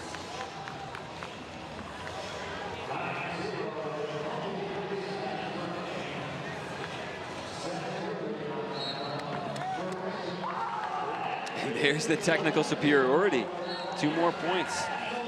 Jesse Grajeda, a little pose, little Heisman. Slaps his hands, he's fired up. Big flex, Jesse Grajeda, 11-0. And yeah, he's gonna be getting a golden ticket to who's number 1. Yeah, excited to see him there in September. Really impressive performance from Grajeda, all tournament, especially in the finals against a really tough Reynolds. Yeah, he looked great, and he has really rounded into form in his high school career, and now a Fargo champ. Still a year to go for Jesse Grajeda. Part of a really strong St. John Bosco program, and here's a look at some of the best action from that one. Nice shot for Grajeda.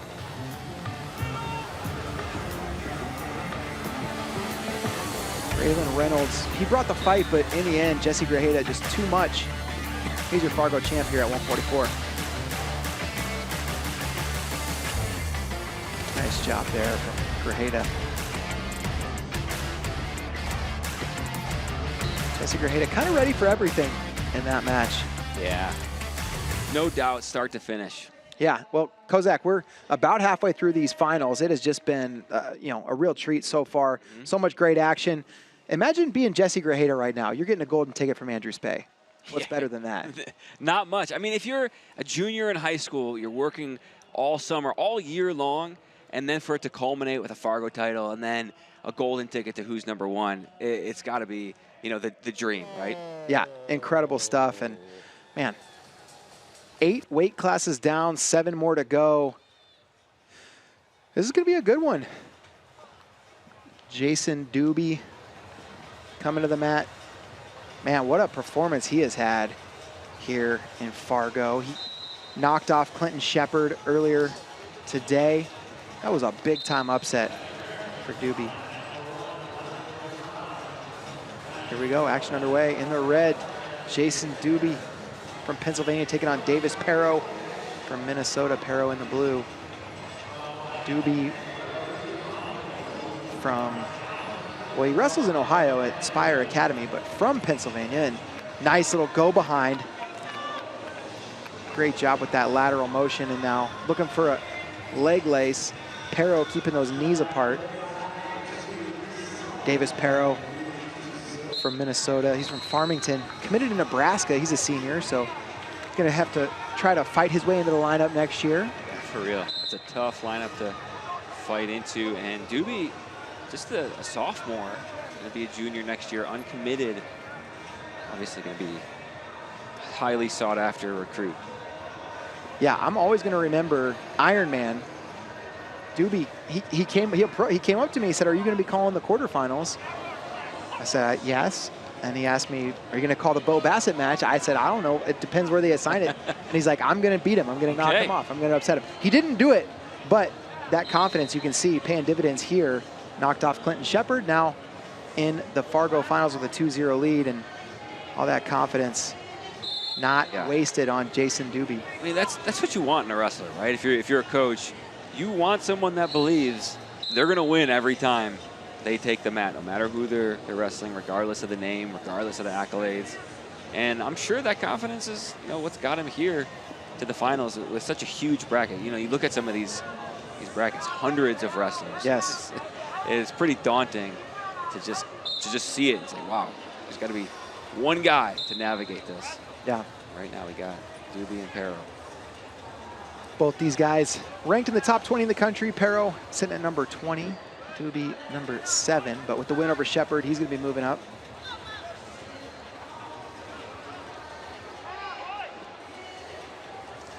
Perro, 2026 graduate, but we like to keep those 2026 guys in the rankings because so many of them do compete here at Fargo. Well, it certainly gives you context, right, for these guys, and if they're on the stage, and if they're not ranked, it's like, oh, there's an unranked wrestler wrestling in the Fargo finals. Yeah, so we'll keep them in for one more rankings update, and then they're out of here. Yeah, off to college. Short time left here. First period, 35 seconds to go. Doobie won that critical exchange earlier in the first. Perro looking for an opening with this over-under position. Trying to force that elbow to the midline.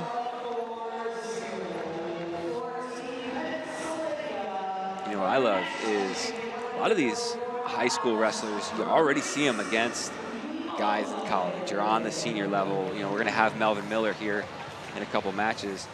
He goes to a college open, he wins it, you know, or he beats Brandon Cannon. Yeah. Guys like Bo Bassett out there competing, Jax Forrest as well.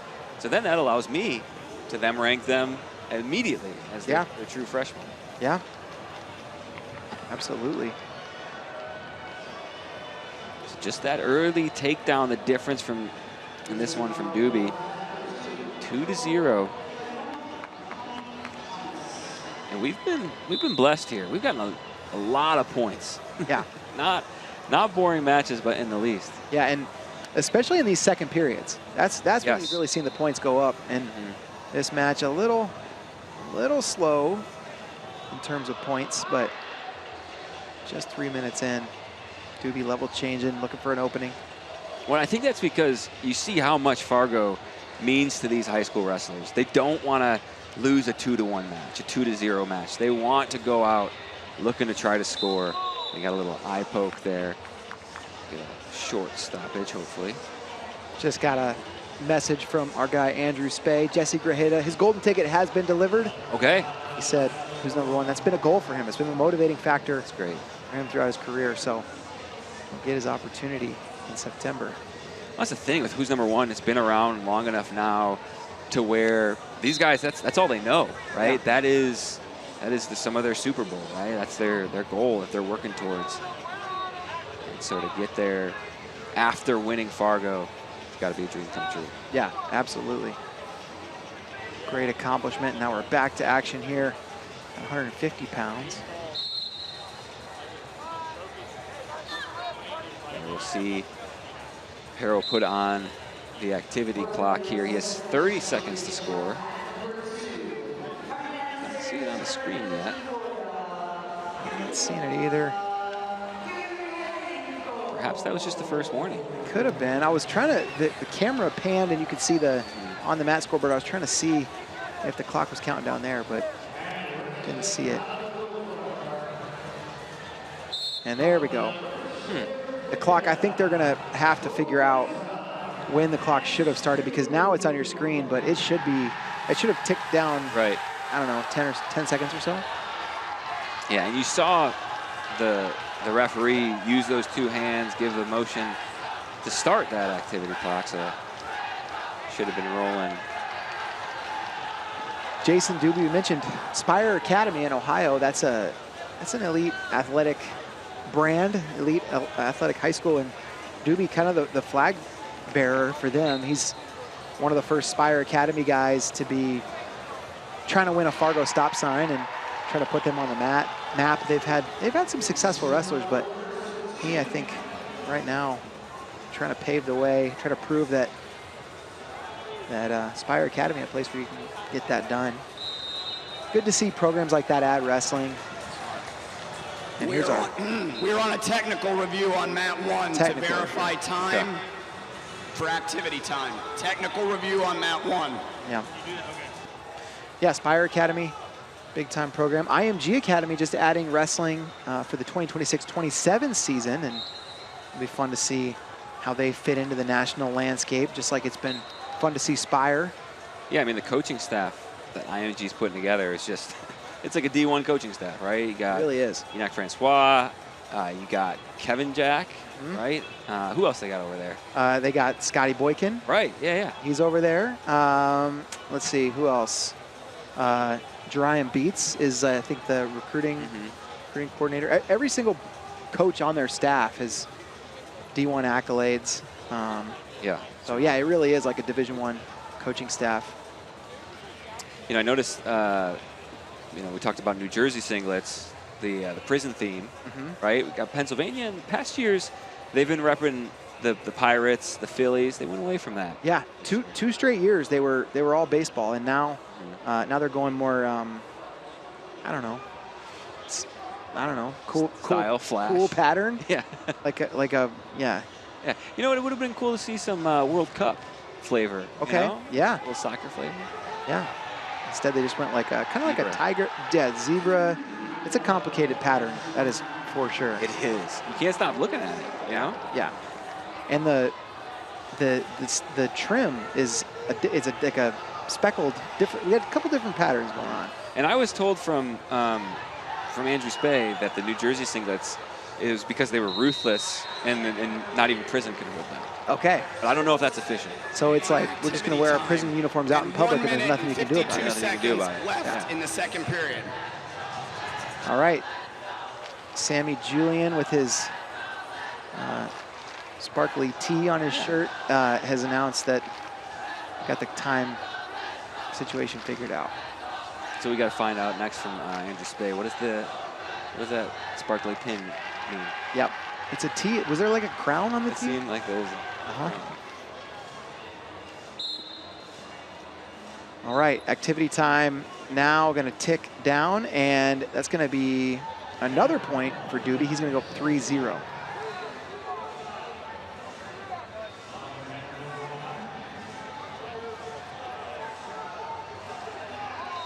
Pero looking for an opening, that hard hand fight. Definitely a slower pace in this one than we've seen. Just 3-0, minute 20 to go. Doobie staying patient. It's really, it's on Pero. He's got to find an opening.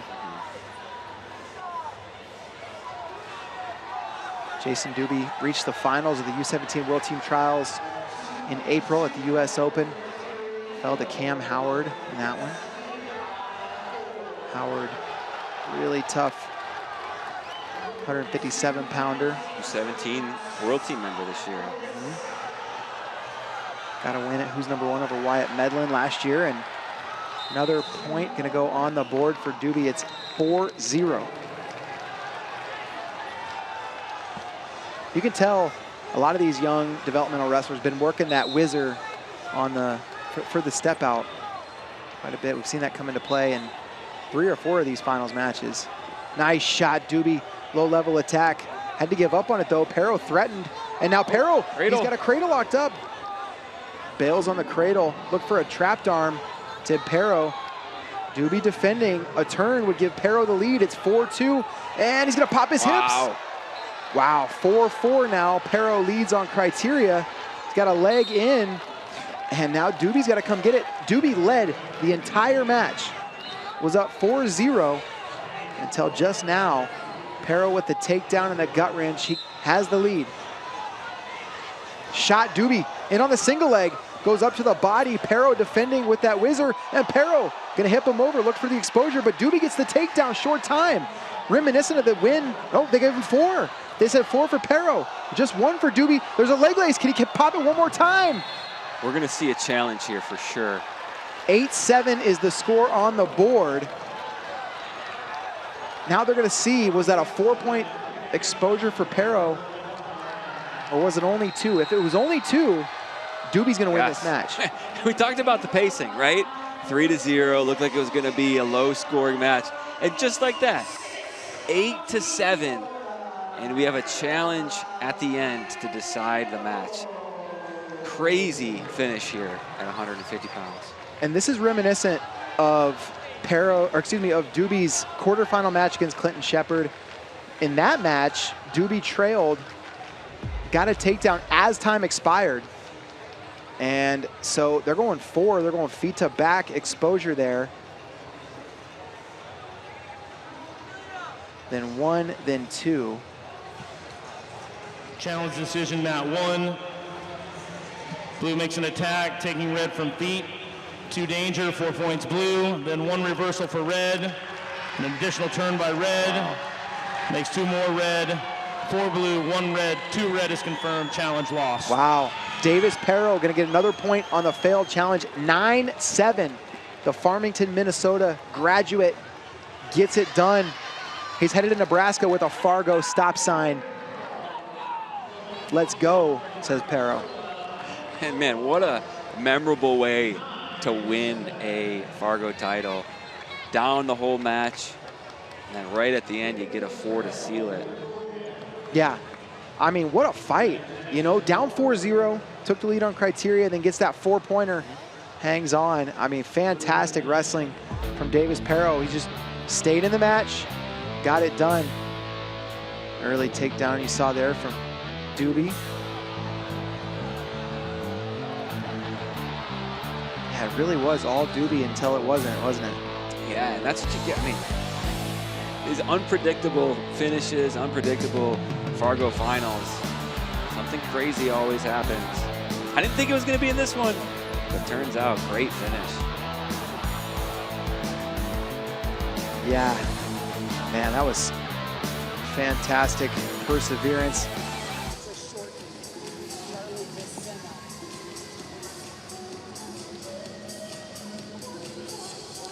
And wrestling from the blue corner from Team Florida at 157, Charlie DeSena.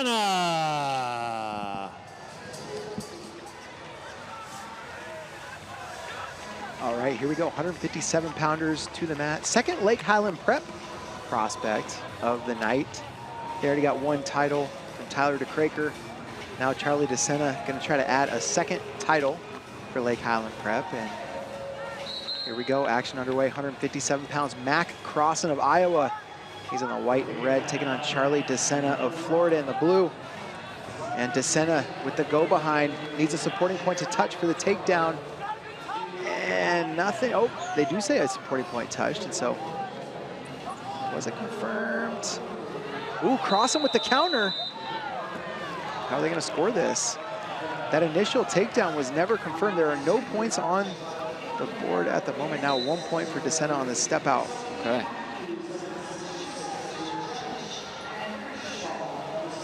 DeSena headed off to University of Pennsylvania next year.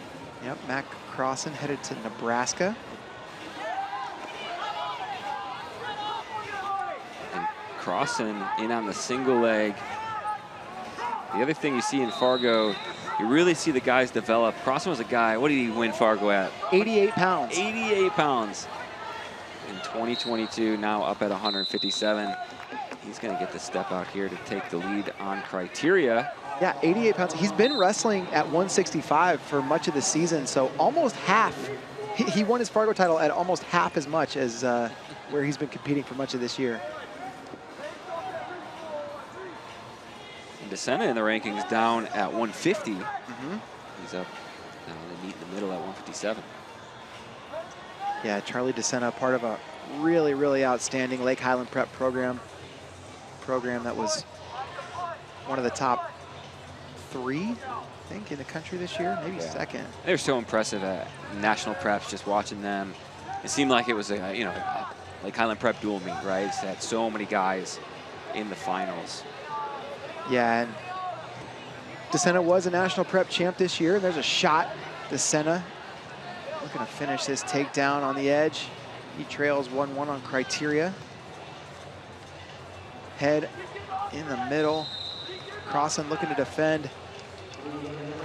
DeSena still locked. It's looking like it might be a stalemate, and it is. I got to watch Mac Crossan at a Seabolt practice back in 2022, back when he was in that 88-pound range. It's come a long way since then.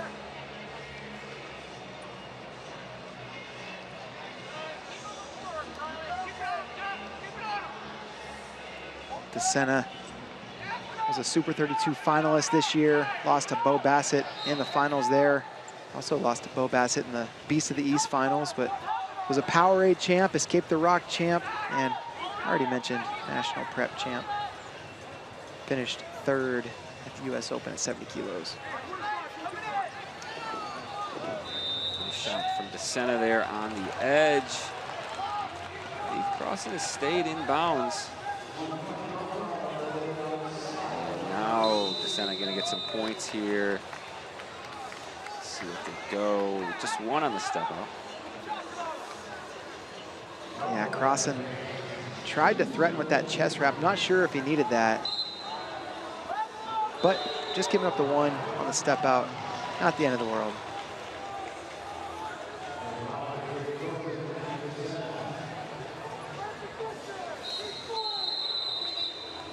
Time expires in the first period. Crossan collects himself, you can tell, as he's headed over to the corner. There's TJ Seabolt toweling him down. Seabolt, one of the more intense club coaches in the country, produces a lot of really good wrestlers out there in the center of Iowa. Yeah, you got, what, Drayshawn Ross, Drake Ayala. Yeah. Some big names that we've seen go on and have success at college, international levels, for sure. Gabe Arnold trained there during his senior year.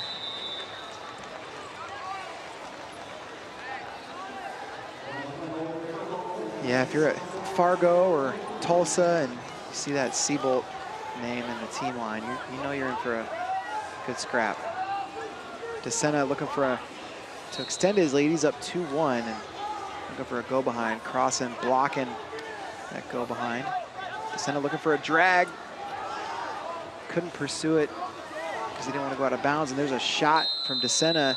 Step out. 1 point for DeSena is going to make it 3-1. Yeah, Crossan didn't think he went out of bounds there, but the step out is confirmed, so points go on the board. And now Crossan in a single leg. DeSena held that right hand for a moment, but now Crossan with his hands locked. Brings the action back up to his feet. Crossan with his best opportunity to score so far in this match. DeSena fighting hands and gonna be, how are they calling this? Just one. Didn't know if they might signal a flea there, but they didn't. So Crossan trails by a point late in this match. All DeSena's scores are 1 point. So any point here for Crossan would give him the lead on criteria. Mac Crossan had one of the more dramatic Fargo titles I've ever seen back when he won that 88-pound championship in 2022. When time expired, it was his opponent, Caleb Noble, who had the lead and even did a backflip to celebrate. Then it turned out Crossan got the win after they reviewed it. Crossan did a backflip of his own. First time I've seen that. Yeah, I don't think I've ever seen anything like that before. That was wild. Just 90 seconds to go in this one. Crossan needs to find his way to 1 point.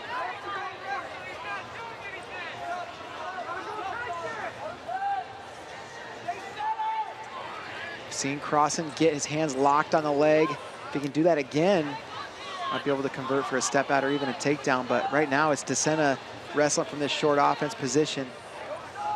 Crossan looks comfortable down there. Not too worried about giving up the go behind.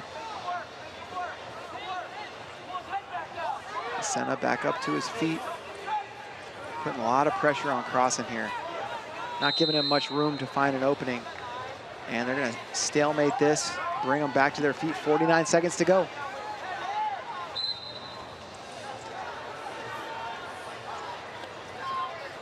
Hard hand fight. Crossan pulling on DeSena's head. Can he find an opening? Shot. Nothing doing. DeSena staying in great position. 35 seconds to go. Hard fake there, DeSena. Crossan to his knees. Another shot, Crossan. Yeah, Get to the leg. Crossan just shooting from space, kind of head on, needs to find his way to more than one attack. Now DeSena chest route, his head pinch. And there's a go behind for Charlie DeSena.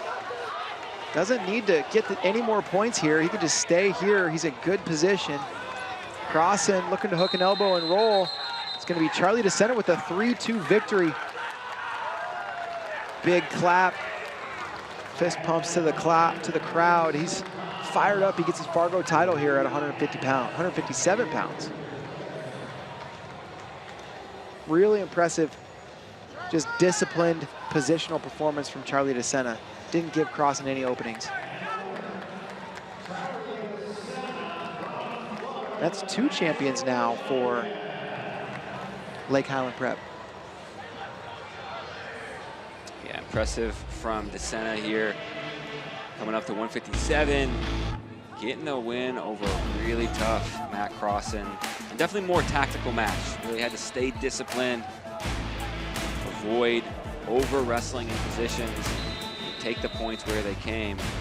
And all he needed was a couple step outs to get that win.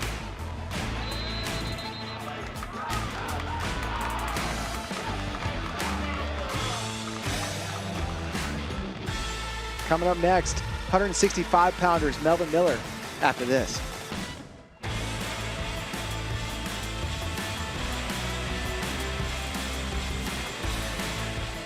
And wrestling out of the blue corner at 165 pounds from Team Illinois, Rocco Cassiope.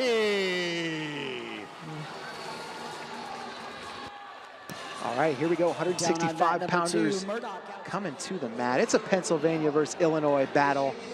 Melvin Miller in the red, taking on Rocco Cassiope in the blue. And here we go, we're underway. Melvin Miller looking for his 4th Fargo title, taking on Rocco Cassiope. Cassiope with a win over Joe Bachman earlier today in the quarterfinals. Cassiope, a Wisconsin commit, where his brother is, I believe, the associate head coach. Yeah, just got that upgrade here, I believe, over the summer. And kind of a clash of styles here. Cassiope gonna like to get in, tie up, make things a little bit ugly, and Melvin Miller really gonna look for those attacks. Likes to do that darting attack in from space, kind of his signature, especially at Fargo. Yeah, he is great at that misdirection. He loves to hit it on the rolling start, and it's really a work of art when he does that. Mentioned Cassiope committed to Wisconsin. Melvin Miller committed to Virginia Tech, and that's that rolling start he was looking for. Miller going to be a Hokie, and he's looking for a golden ticket to who's number 1. We've given out a couple of those. Sammy Sanchez got his golden ticket. Also, the Ohio State commit, Jesse Grajeda, got a golden ticket earlier. Yeah, Buckeyes getting a good one with Grajeda, and of course, Wisconsin's getting a good one with Cassiope, and the Hokies, Melvin Miller. Yeah, no doubt.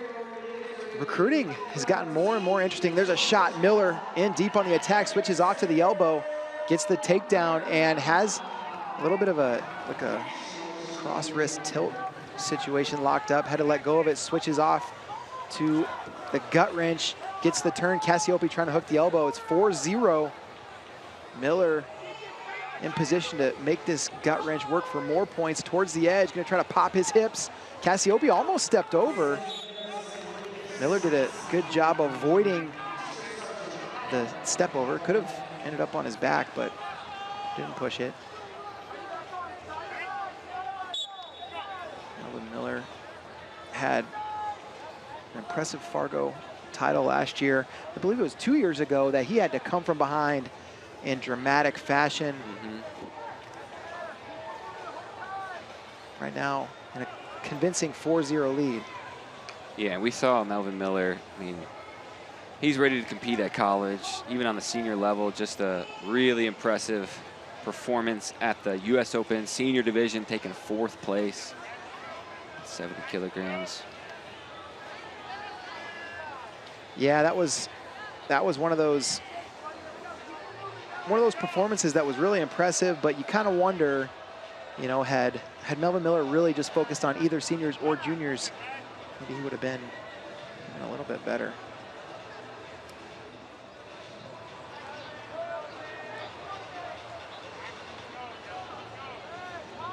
We talked about Matt Crossan growing into the weight classes, and Rocco and Bruno Cassiope, 2 other guys, is like, man, they started out these little guys you saw at Fargo, and now coming up at 165.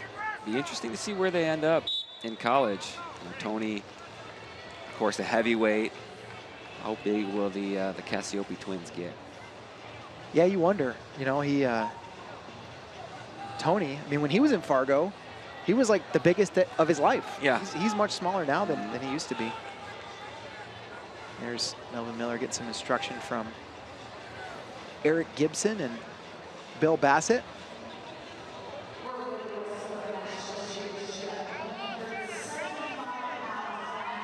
Yeah, just one scoring sequence there in the first period. Getting the takedown and the exposure.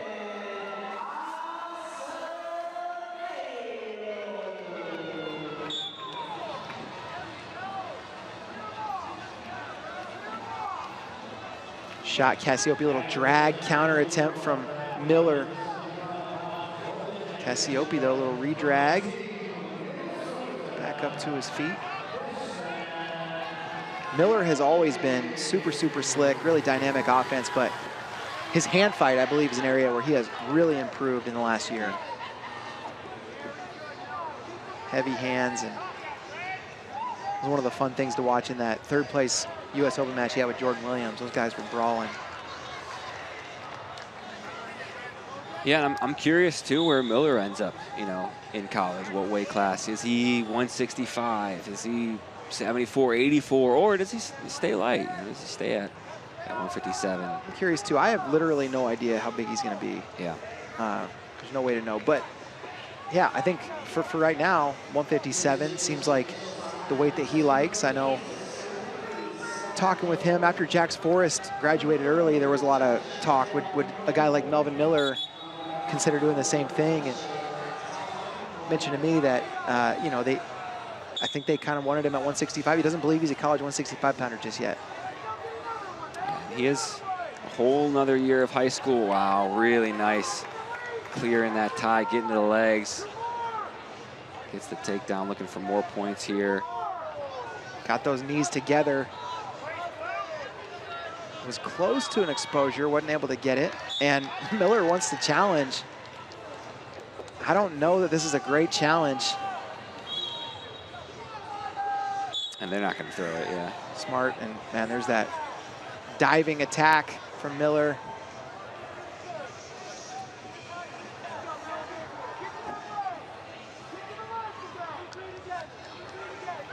It's really been all Melvin Miller against a very, very tough Rocco Cassioppi. Yeah, you give it to Cassioppi, and he's been in the match, holding his own, but just hasn't been able to find the offense. It's going to be a point. Oh, part of his foot stayed in bounds. And nice little exchange. Miller shutting things down a little bit here. Cassioppi still moving forward. Miller drops to a knee now. Miller to the leg and going to get a point on the step out. 7-0. Just as I said that Miller was shutting things down, he ends up on a leg and scores a point.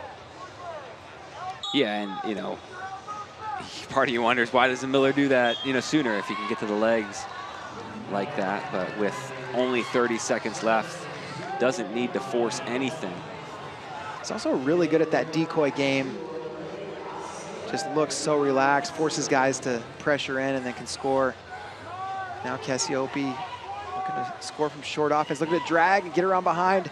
Miller doesn't want to give this up, blocks with the leg, and he's going to give up the takedown. Cassioppi makes it a 7-2 lead for Miller. Going to go out of bounds. 8 seconds left in the match.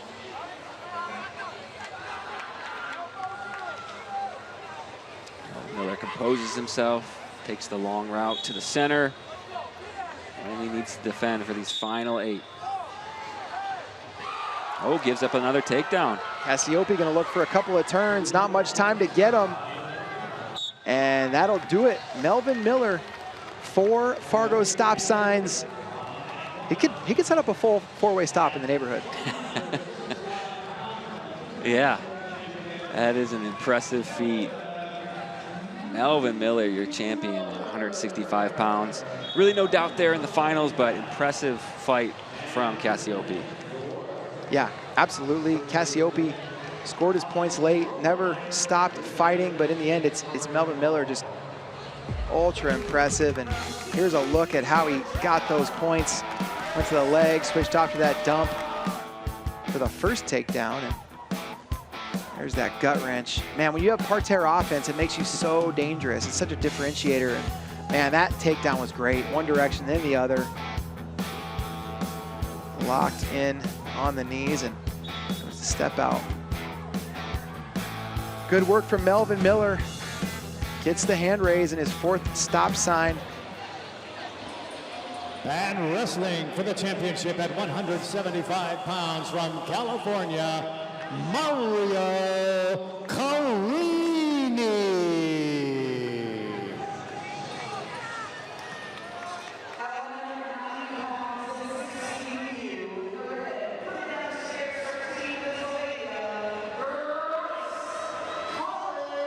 All right, here we go.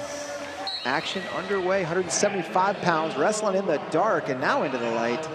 In the red, Zach Aquila from Ohio. He's from Brecksville. Committed to Little Rock. He's taking on Mario Carini. Carini in the blue. Both these guys going into their senior seasons. Mario Carini ranked 2nd in the country, headed to Virginia Tech. Carini taking ground, and Aquila looks for the big throw. Gonna give up 2. Carini countered.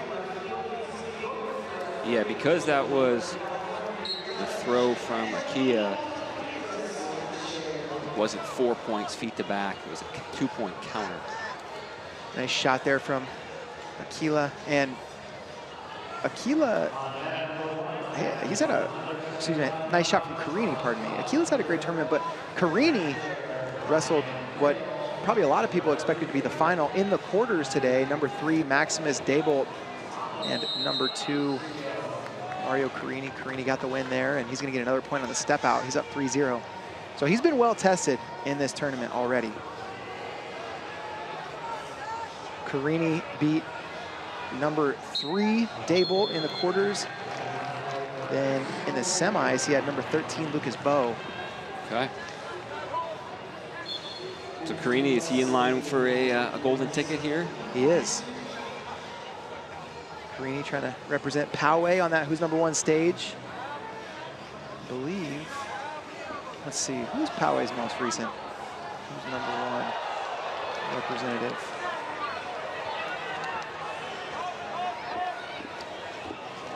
Carini again getting the step out point, taking his lead 4-0 now. Angelo Posada, the last Poway guy at Who's Number 1. That's a pretty good one. All-American this year, correct?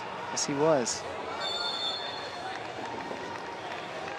Poway just continuing to develop a powerhouse program down there in Southern California.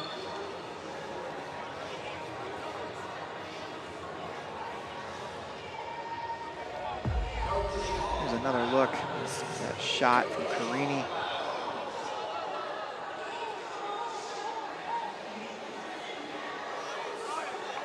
The lead. Carini's big breakout performance this year was at Doc Buchanan. That bracket had Nick Singer and Joe Jeter, who wrestled in Who's Number 1. Okay. Also had Mason Ontiveros. So those 4 guys have all been ranked in the top 4 in the country at that weight, and it was Carini coming out on top of that bracket. He was number 1 in the country at the end of the season, and there's a step out for Aquila. And we're going to see Singer next. We are. Finals at 190 pounds. And Singer has taken some lumps this spring. Actually lost at his state tournament. A guy that won at Who's Number 1 last year. He's ranked all the way down at 20th, but now climbing right back up. He's back in the Fargo finals. He dominated in the Fargo finals last year.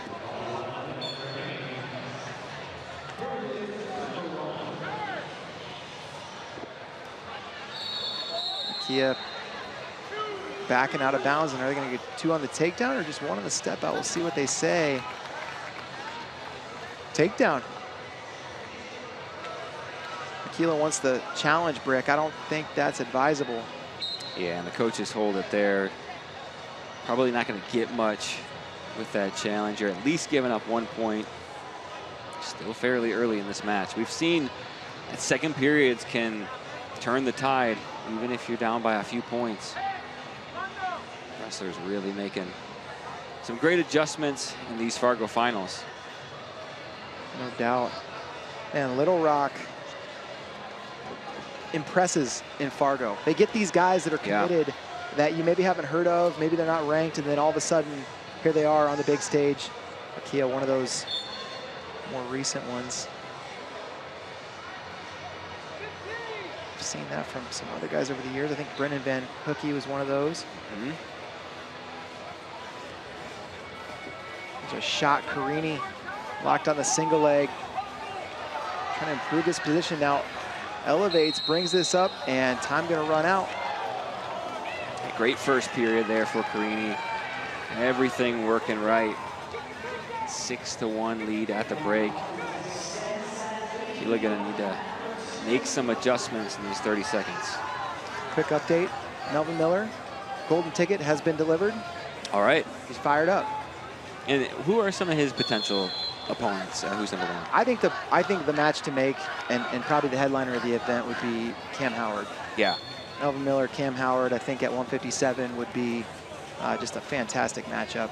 Right. And Cam Howard and Melvin Miller, he's the name. He's the guy that's been in the spotlight. Some people might not know about Cam Howard. He won Fargo last year, makes the U17 World Team this year. I feel like he can really do well overseas at U17 Worlds. I do too. I think he could be on a lot of people's radar heading into next year. Yeah, he's fantastic. Got a win over Wyatt Medlin last year, who's #1. Competes in New York, so a lot of those New York schools you don't see at the big tournaments. New York, though, finally last year able to be back in at Ironman, but Cam Howard's school didn't do that. As an athlete, you don't really get to decide. You've got to leave that up to your high school coaches. And Carini, close to the step out, going to get another point. Yeah, I was super impressed with Cam Howard last year at Fargo. He was one of those younger guys who's like, okay, this is the guy I want to see on the next level. He was in, I mean, a lot of those 16 and under brackets are not yet loaded. You kind of find out later how good those brackets were, but that was one even at the time where, you know, he had to win some really tough matches. I think he had to beat Justice Heed, Yes. Yep. maybe Asher Bacon in there. I think that was the final. It was over Bacon. Yeah, but he's had some really nice results. But I think that's the match. And the other fun thing about a Cam Howard Melvin Miller match, we haven't seen it. Right. It's nice to get one of those.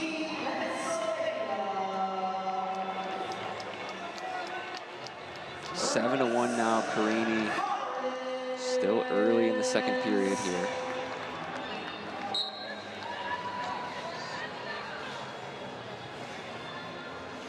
Mario Carini trying to hang on to or improve on this 7-1 lead. There's a shot. Got great news for you, Kozak.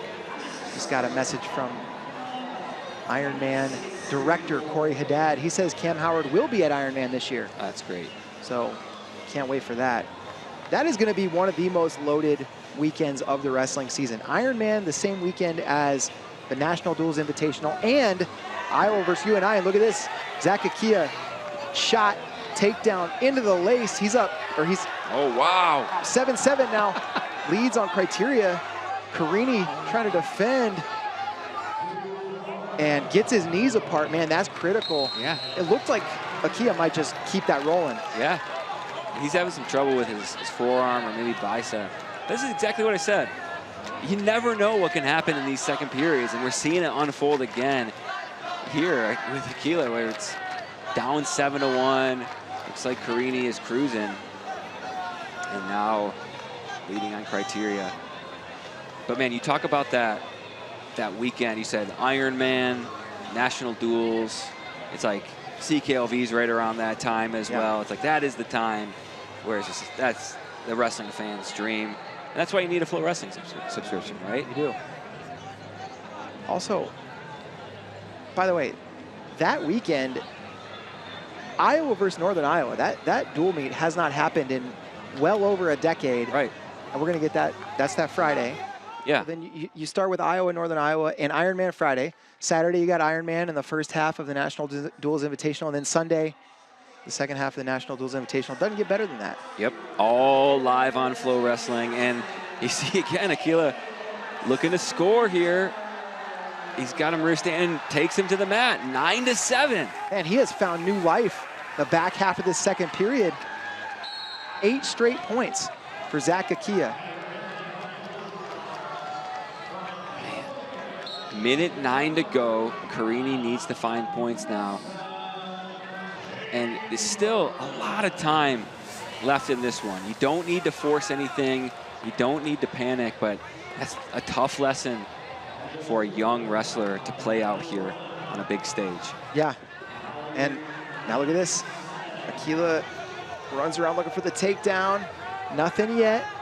And this is where I like the way the grounded rule has evolved. These guys get the chance to work through the position. And Aquila wanted a point on the step out, and there's blood. So they're going to take a pause. And you got to think this blood time benefits Carini as far as the game plan. He gets a little chance to collect his thoughts, see if he can find an opportunity, find an opening. Yeah. And I'm not sure how criteria, there's been so many points going up. I'm not sure how it is all working out. If Carini can take the lead on criteria with just a takedown or not? I think he can, but I could be wrong. Yeah, no, I'm having a hard time remembering how many ones he has. I know he needs more than 2 step outs. He's trying to work it out here with his corner, what he needs. Mentioned earlier, Cam Howard going to be headed to Ironman. Zach Aquila was 6th at Ironman last year. Placed at Beast of the East as well, was an Ohio State champ. Trying to add Fargo champ to his resume. Carini looking for this late come from behind victory. Another thing about the Fargo is just the environment, the atmosphere. All eyes are on the finals. All the other wrestlers are there. See the guys packed around the mats. Really a unique environment. One coach is getting a yellow card here. Yeah. There's our World Cup flair. Little World Cup action, little yellow card. 36 seconds to go, shot straight on for Carini. Aquila defends. Carini looks for a takedown. Aquila defending. Carini can push the pace. And they're gonna give an attention to Aquila. Yeah, it's a good attention call. Aquila needs to stay engaged. You see that all the time in freestyle. Guys backing out of ties, avoiding wrestling. Could get hit with a caution in 1 here. 15 seconds to go. Carini looking for his opening. Aquila, head, hands, defense, staying in good position. And what's the call here? Are they gonna go caution in 1? Yes, they are. Caution in 1. 9-8. Carini can win this with a takedown. 8 seconds to do it. Aquila head, hands, and Carini just has not been taking great attacks here late. Short time. He's in on the leg. Aquila defends. Carini not gonna do it. Zach Aquila, he's your Fargo champion. Dramatic fashion. He's fired up. Wow. Come from behind victory. Reppin' Ohio. Down 7-1 at one point. Comes back and gets the 9-8 decision. That's a big time victory for Zach Aquila. And here we go. Oh, a little Spider-Man. Okay. I was ready for the backflip, but he did a little web slinging instead. I like that. Give me some web slinging in Fargo. And there you see he's excited to pose with the stop sign. Gets that nose plug out. I'm glad he got that out of there. You know, you see those title photos, sometimes you got the nose plug in there. You don't need it. Zach Aquila, he's your champ, man. What a match. Yeah, and again, it's just those unpredictable second periods where guys, they make adjustments, they find their way to points, and this was the difference, that takedown to the lace. Yeah, he got 6 points on that in a hurry, and I thought he was going to keep it rolling. Carini really fought that well. Wasn't enough, though. Carini was in on the match winner late, but Aquila held him off, and he's your Fargo champ at 175. All right, here we go. 190 pounders on the mat. In the red, Nick Singer, Pennsylvania, taking on Waylon Kressel in the blue, representing Iowa. He's from Indiana, but moved to Iowa to train at University of Northern Iowa, where he'll be a freshman next year. And there's Singer in on a shot, locks high on the leg, and you see Singer with that Ohio State headgear. He'll be a Buckeye, but not for another year. He's got 1 last year of high school remaining. Waylon Kressel committed to Northern Iowa. He'll be heading there shortly if he's not already. He's been there for about a year. All right. Yeah, he left high school in Indiana and now training with the Panther train. He last year in Greco hit one of my favorite viral moments of the tournament. He threw a lefty headlock. Oh, like a punch. Headlock punch. It looked like a punch the way he like swung, but he hit the guy with his bicep. Totally legal, but not kind or fun for the opponent. I don't want to experience that. No, he would have knocked me out with that, no doubt. Real clash of styles here. Kressel, ultra physical. Both these guys up in weight from a year ago, now at 190. Wonder where Kressel will end up weight class-wise. I could see him at 184, where Northern Iowa has... Great track record. Great. Yeah, Drew Foster, NCAA champ. Parker Keckheisen, NCAA champ. Of course, Ohio State has been highly productive at a lot of weight classes, and they're hoping to get a lot of productivity out of Singer. Yeah, it seems like Singer could probably grow into 197 pounds. Could be. Or stay down at 184. Yeah, he seems like a guy that could be anywhere from 74, maybe even as low as 74 to 97. We'll see. See what they want to do with him. There's a shot. Singer darts in on an attack, collects that ankle, and is looking for the double. Kressel threatening with his chest wrap. Singer now improves. Singer has both ankles now, and they're going to stalemate the position. I think Singer probably wished he had a little bit more time to work through there. Yeah, Kressel did a nice job staying locked there, so that's why you don't see the points go up. Different from folk style. And again, Singer in. Yeah, head underneath the knee. That's going to prevent Kressel from being able to do much from that counter. We are going to see an activity clock here. Kressel going on that 30-second clock with 30 seconds to score. Or Singer will get a point. And Singer just keeps attacking. Locked on the single. See if he can improve through. He's been on many shots, just hadn't been able to finish. Yeah, that's certainly an adjustment he needs to make moving forward in this match.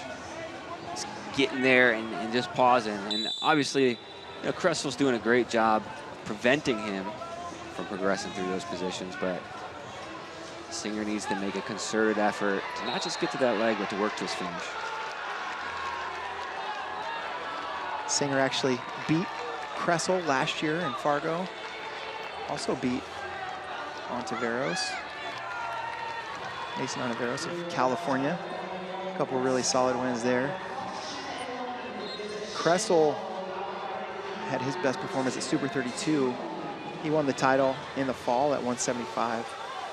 Knocked off Carini and Jaden O'Farrell in that one.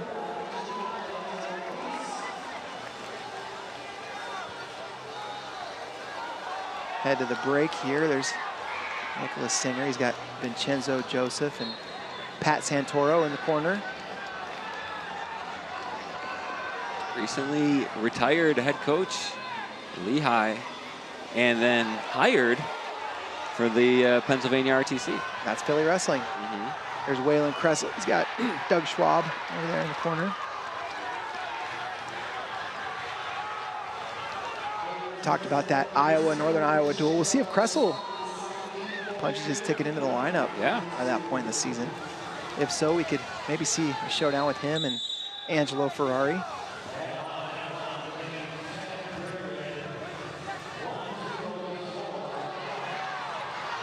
Just that 1 point lead on the expired activity clock for Singer. Another shot, and all these shots may prevent Singer from being put on the activity clock himself. Right now, I don't see a lot of a reason, and there's a takedown. Great adjustment. You mentioned it earlier, Kozak, that's the adjustment Singer needs to make, is finding his way to the finish. He did it. Yeah, and it looks like he just caught Kressel kind of lacking it a little bit. Kressel was slowly working his way towards the angle, and then Singer just pulls in those hips and forces him over for that takedown. Another shot, Singer. Kressel gonna get the go behind here. He's got a trapped arm. Oh, I think it's injury here. Oh, this does not look good, shoulder. Kressel got the trapped arm and got the 4 points, so he has the lead. But more importantly, Singer appears to be hurting pretty bad here.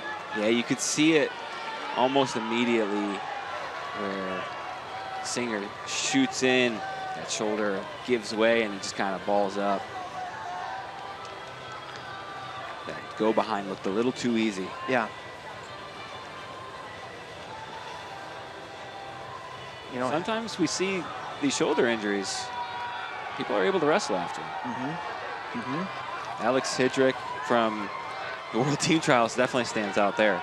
yeah, that was crazy. Yeah, if you guys didn't get a chance to watch that 59, was it a 59 kilo match? I believe so, yeah.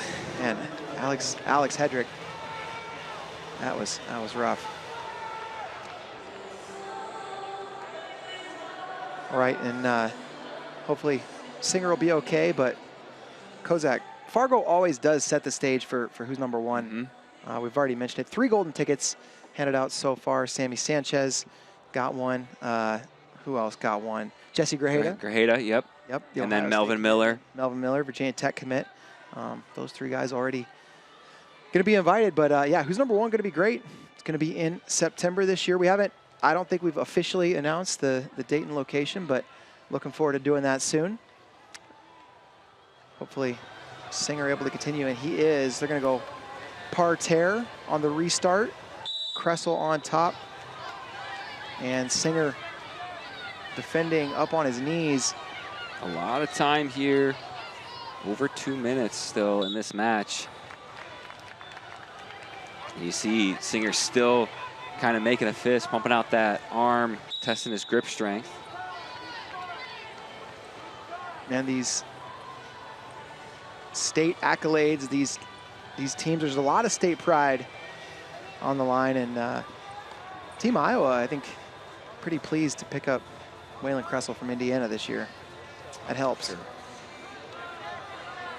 Yeah, really tough guy.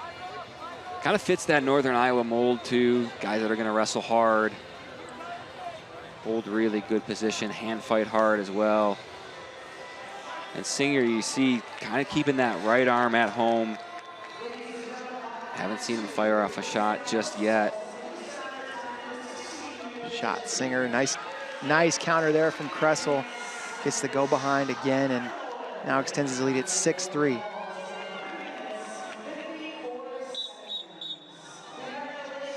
Kressel was kind of bringing that knee up, or excuse me, that foot up on the outside of the knee, and so he blew that action dead. 1:11 left on the clock.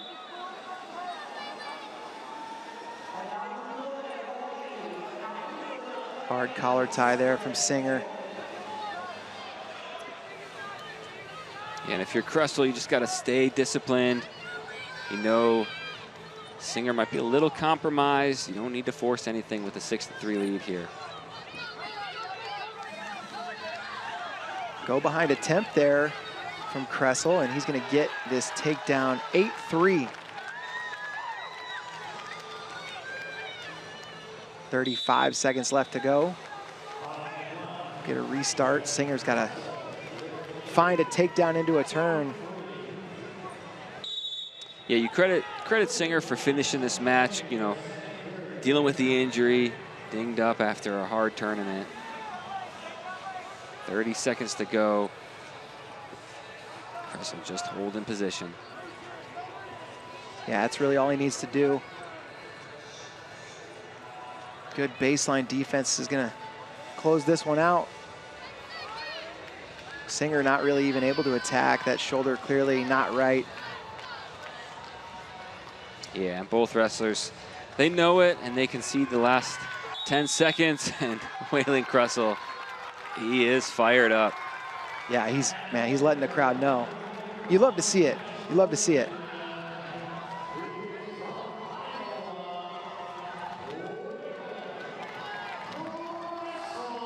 Waylon Kressel said, "I'm number one." Here we go.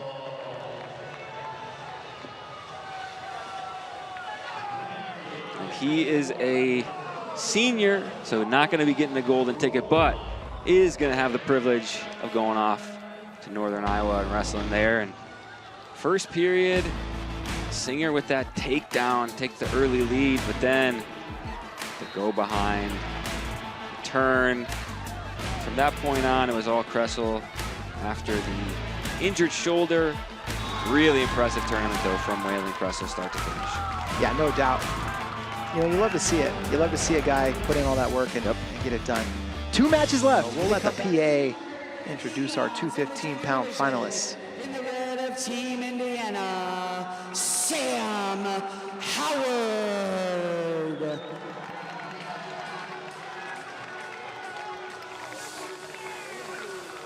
And wrestling from the blue corner from Team California for the championship at 215 pounds, Daniel Moylan.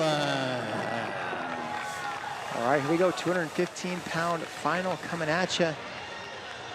There you see Daniel Moylan coming down the stairs, part of that Poway High School program in Southern California. Moylan taking on Sam Howard of Indiana.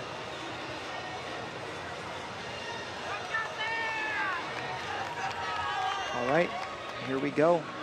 Action underway, 215 pounds. Sam Howard in the red, Daniel Moylan in the blue, and Moylan looking for a 2-on-1 right away.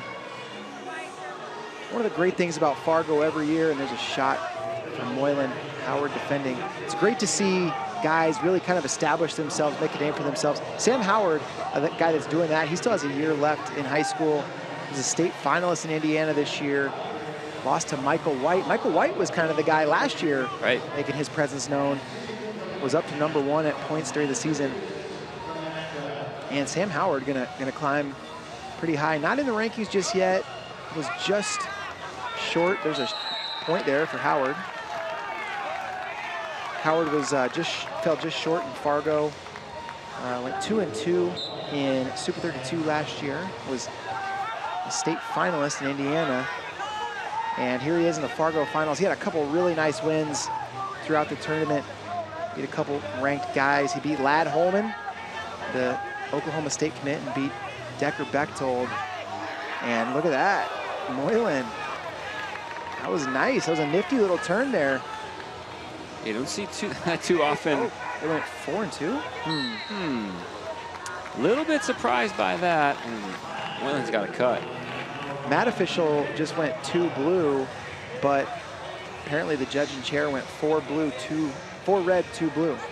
Yeah, you know, watching it in real time, it looked like Moylan put himself in that position. Looked like he initiated that roll through. Kind of surprised to see 4 points for Howard and also to see no challenge. Yeah, here's another look at it. There's that shot, and Howard kind of looks to step up. I don't know that this is a feat of exposure either. Yeah, it's after this. I'm really surprised there's no challenge. Yeah. I would think at a minimum 2-2. Right. But 4-2 doesn't make sense to me. Yeah, no challenge coming. Howard currently uncommitted. He has looked at Purdue, Indiana, and Binghamton. Okay.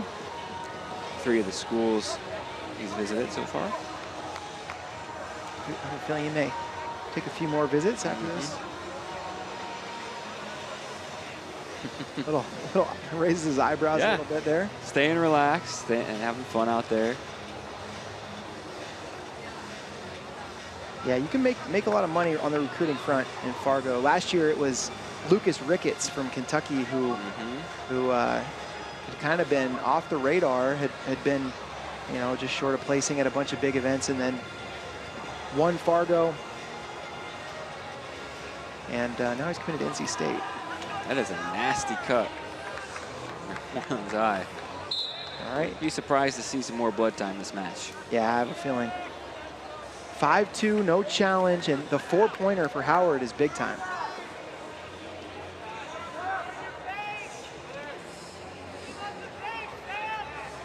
Curious where these guys will end up in college, what weight class. If they suck them down to nuts and bolts, get them to 197, or bulk them up to heavyweight. Yeah, this 215 weight class is always interesting. Moylan, the North Carolina commit.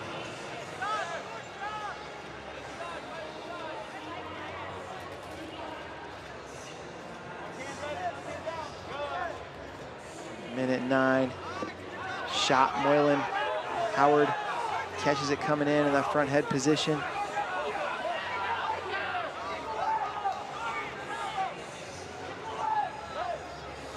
Howard looking to step around. Howard's just seemed very, very much in control of this position. And Howard can get a point on the step out. 6-2 now. Really nice job, Howard. He was looking for the go behind, trying to beat that arm, but then really kind of a veteran move to just take your points where you can get them, getting that step out, extending that lead. 30 seconds to go here in the first.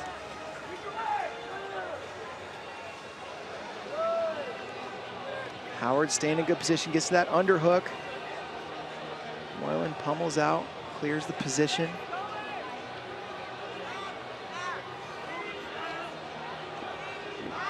Snap from Howard.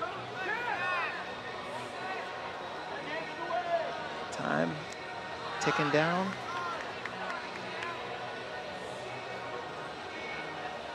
Head to the break. Daniel Moylan, he's one of those guys that can be a little tricky to look for results. Sometimes he's in the bracket as Mick Moylan. Okay. Sometimes Daniel. Interesting. I think Daniel's on the birth certificate. Yeah. And Mick is the nickname. Yeah. Be interesting to hear. It's the nickname. Interesting to hear the story behind that for Moylan. Going to North Carolina. That's right.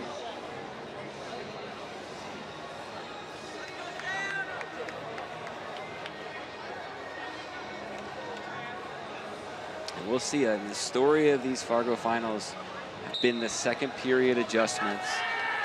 We'll see if Moylan can make some. I've noticed they kind of shoot straight on. Yeah. Not a lot of setups, not a second attempt. And what that results is some predictableness, right? From, a little eye poke maybe. And it's so much of this match was really in that 1-4-2 exchange. Yeah. You take that out of here and it's a 2-2 match, but one exchange can go a long way. But to your point, I mean, I think the story of this match is really still yet to be written. Neither guy has forced their will in this match. Yeah, but Howard holding that 4-pointer in his back pocket certainly helps come criteria time. Yeah, Moylan cannot win without at least 7 on the board unless there's a fall. And there's a shot from Moylan, his best attack of the match, trying to finish. He's got this elevated. And Howard going to go out of bounds. Just 1 point on the step out. It's 6-3. Yeah, Howard caught a little flat-footed there on that single leg. Nice timing from Moylan.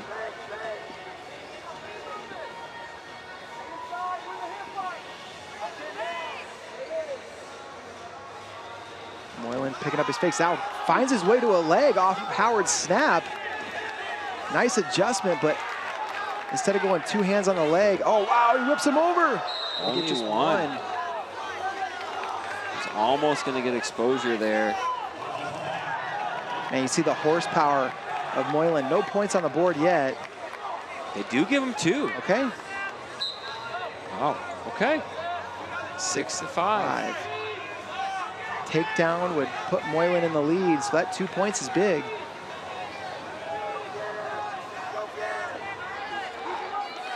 A lot of time left here. Moylan taking a little ground beginning of this second period. Yeah, like you said, plenty of time left on the clock, minute 45. Moylan looking for an opening. He's been able to find his way to the legs much more frequently in this second period. Oh, and now a counter from Howard. It's 8-5, and Howard looking for a leg lace. Now climbing up the body, hunting for a gut wrench. There's the lock. Can he get the turn? Yeah, Moylan just a little overzealous there in the hand fight. Left himself open for that counter. Really good job from Howard there. Gives himself a little breathing room. Goes from 1-point lead to 3-point. Minute 10 to go. Yeah, plenty of wrestling left to do in this one. Underhook from Moylan. Gets to the knee. And what are they going to call here? 1 point. 8-6. Moylan needs at least 3 points. Shot Howard straight on, and Moylan with the opportunity to counter. He's gonna counter and look for a gut. Almost had the trapped arm. Now gets the lock.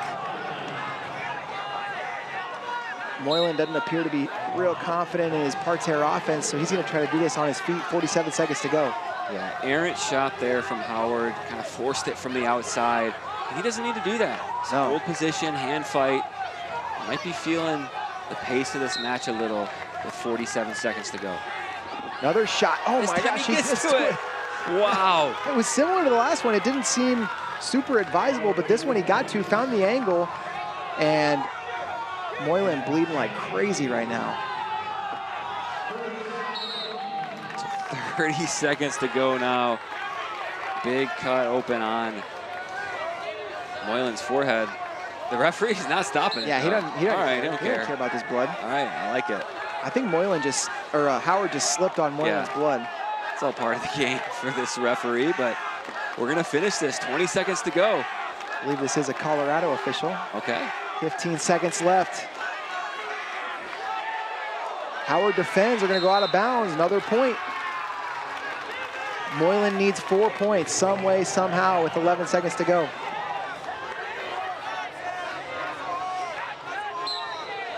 A takedown and a turn or a 4-pointer will do it. He gets to the double, gets a takedown, needs a turn. Not going to get it. Thumbs up from Howard. 11-10 in the Fargo finals. Takes out 3 ranked opponents along the way. Sam Howard, big, big performance from this young man. Impressive stuff there and a really fun match. Great finish. 11-10. I tell you what, these finals, they're putting up points. No doubt. And I mean, you've said it throughout the night, but these second periods have been something. And that was the critical exchange. Wonder if Moylan's corner will regret not throwing a brick there. Either way, though, fantastic match. 21 points on the board. Sam Howard gets the win, gets his hand raised, and gets the stop sign. What a performance.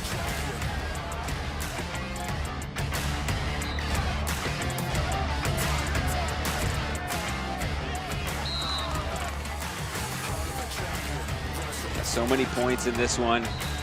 That whip over. It looked like Moylan was going to complete the comeback, but Howard with just enough offense. Great, great performance. Gets it done.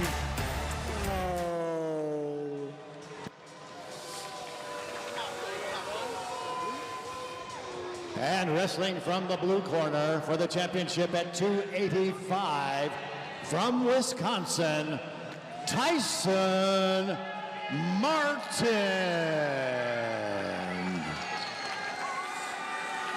All right, here we go. Our last final of the evening, which is really just the beginning of Fargo, though. We still got Greco and women's freestyle coming up, but this one's going to feature Iowa commit Michael Mako in the red, representing Florida. He's taking on Tyson Martin of Aquinas, Wisconsin. Michael Mako, I'll never forget his Fargo debut. Just big points a few years back. And Martin, wow, look at that, strikes first. Fantastic, good takedown there. Tyson Martin committed to South Dakota State. Michael Mako going to Iowa. Both these guys, recent graduates, going to be hitting the college scene, and there's a little arm drag attempt from Mako. Martin squares up, faces.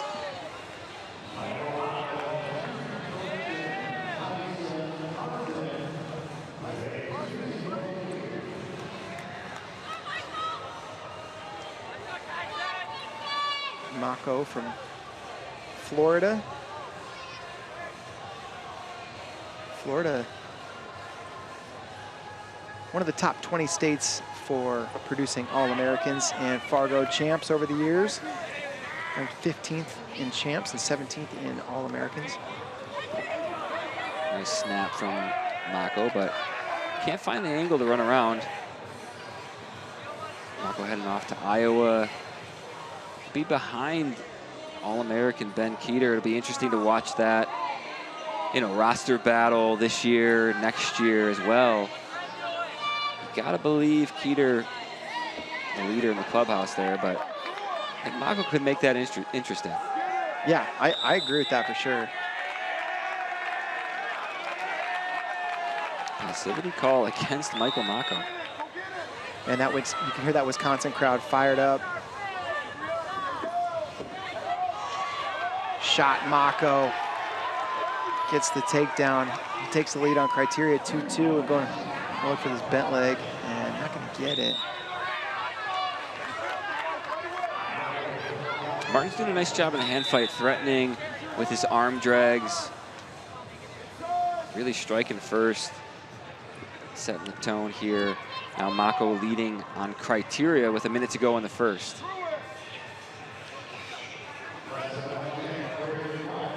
Mako currently sitting at number 4 in the country. Just an absolutely loaded senior class at heavyweight. The top 7 wrestlers in the country at heavyweight, all 2026 grads. Mako 4th, Drayshawn Ross, Kobe Merrill, Dean Bechtold ahead of him. Those 3 guys headed to Oklahoma State, Iowa State, and Lehigh, respectively. Yeah, really strong heavyweight field coming into college wrestling next year. Yeah, absolutely. Behind those guys, you got Mark Effendian, who's going to Princeton, Christian Alvarez headed to North Carolina, and Alex Taylor to Oklahoma. All those guys, super tough.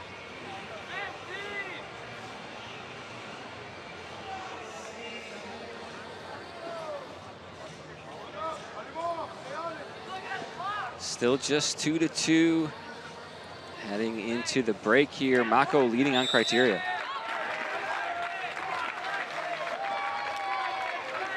Tyson Martin really representing himself well here so far on this big stage. I think this is a match that a lot of people would have just kind of chalked up to Mako. But Martin's looked great. Yeah, I mean, I think if you took a poll of wrestling fans, I think, it'll be done by this time, right? It won't make it out of the first period. But Martin with that first takedown, 2-2. Definitely impressive. Not only has Martin shown the ability to keep it close, but he scored. I mean, that's big time. Yeah.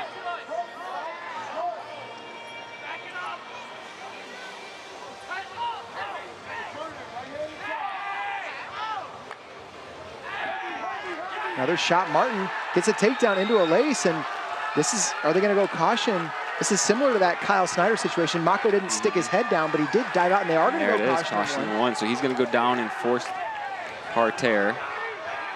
Mako wants the brick, but his father, Olympian Steve Mako, not going to throw it. Yeah, and it looked like the shot almost surprised Mako. You know, it beat his head, hands, and got to his legs. Able to finish quickly. Really impressive stuff here from Tyson Martin. Yeah, just a big physical heavyweight. Man, the Jackrabbits have to be fired up about this commitment.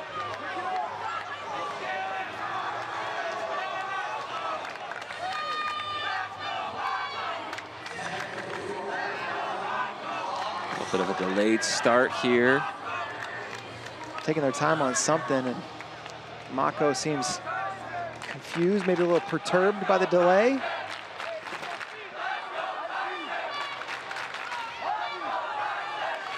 Wisconsin crowd chanting, "Let's go Tyson."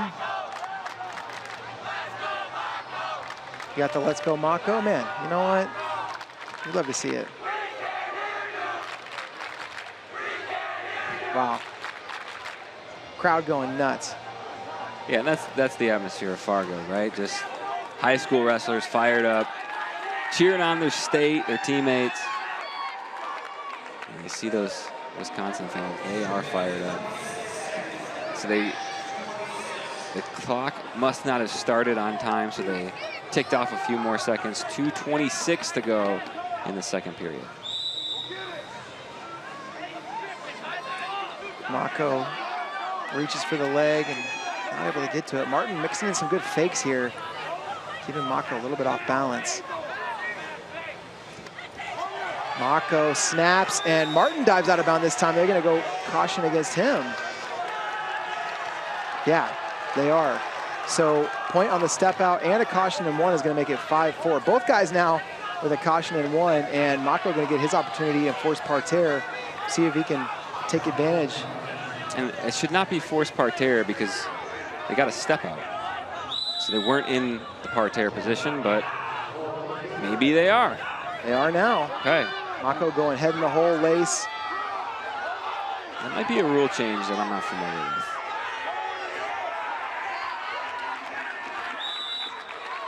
Minute 55 left to go in this match. Both guys have shown the ability to score. Martin with 2 takedowns, so Mako gonna need 2 more points, and it's Martin. And on another shot, Mako going chest wrap. Martin in decent position. Mako defends with that whizzer, doesn't give up any points. Good defense there from Mako. Martin looked like the score could have been imminent. Minute 30 to go.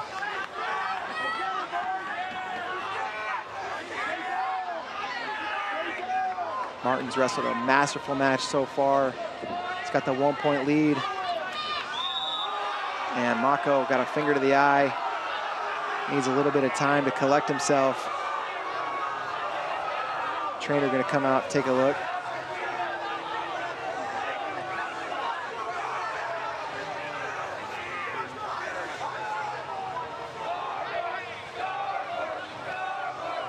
So minute 16. Mako needs to find some points here. Will a step out do it? I don't think it will. No, he's scored 3 1-pointers. Martin has 2 2s. Actually, yeah, that's true. 2 2s and a caution. So Mako needs a takedown or 2 step outs to take the lead.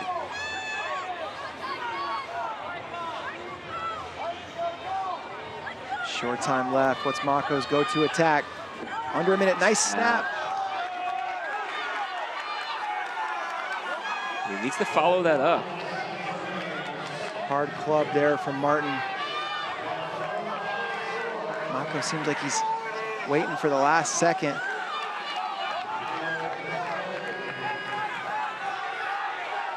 Seems like the attack is coming. What's it gonna be?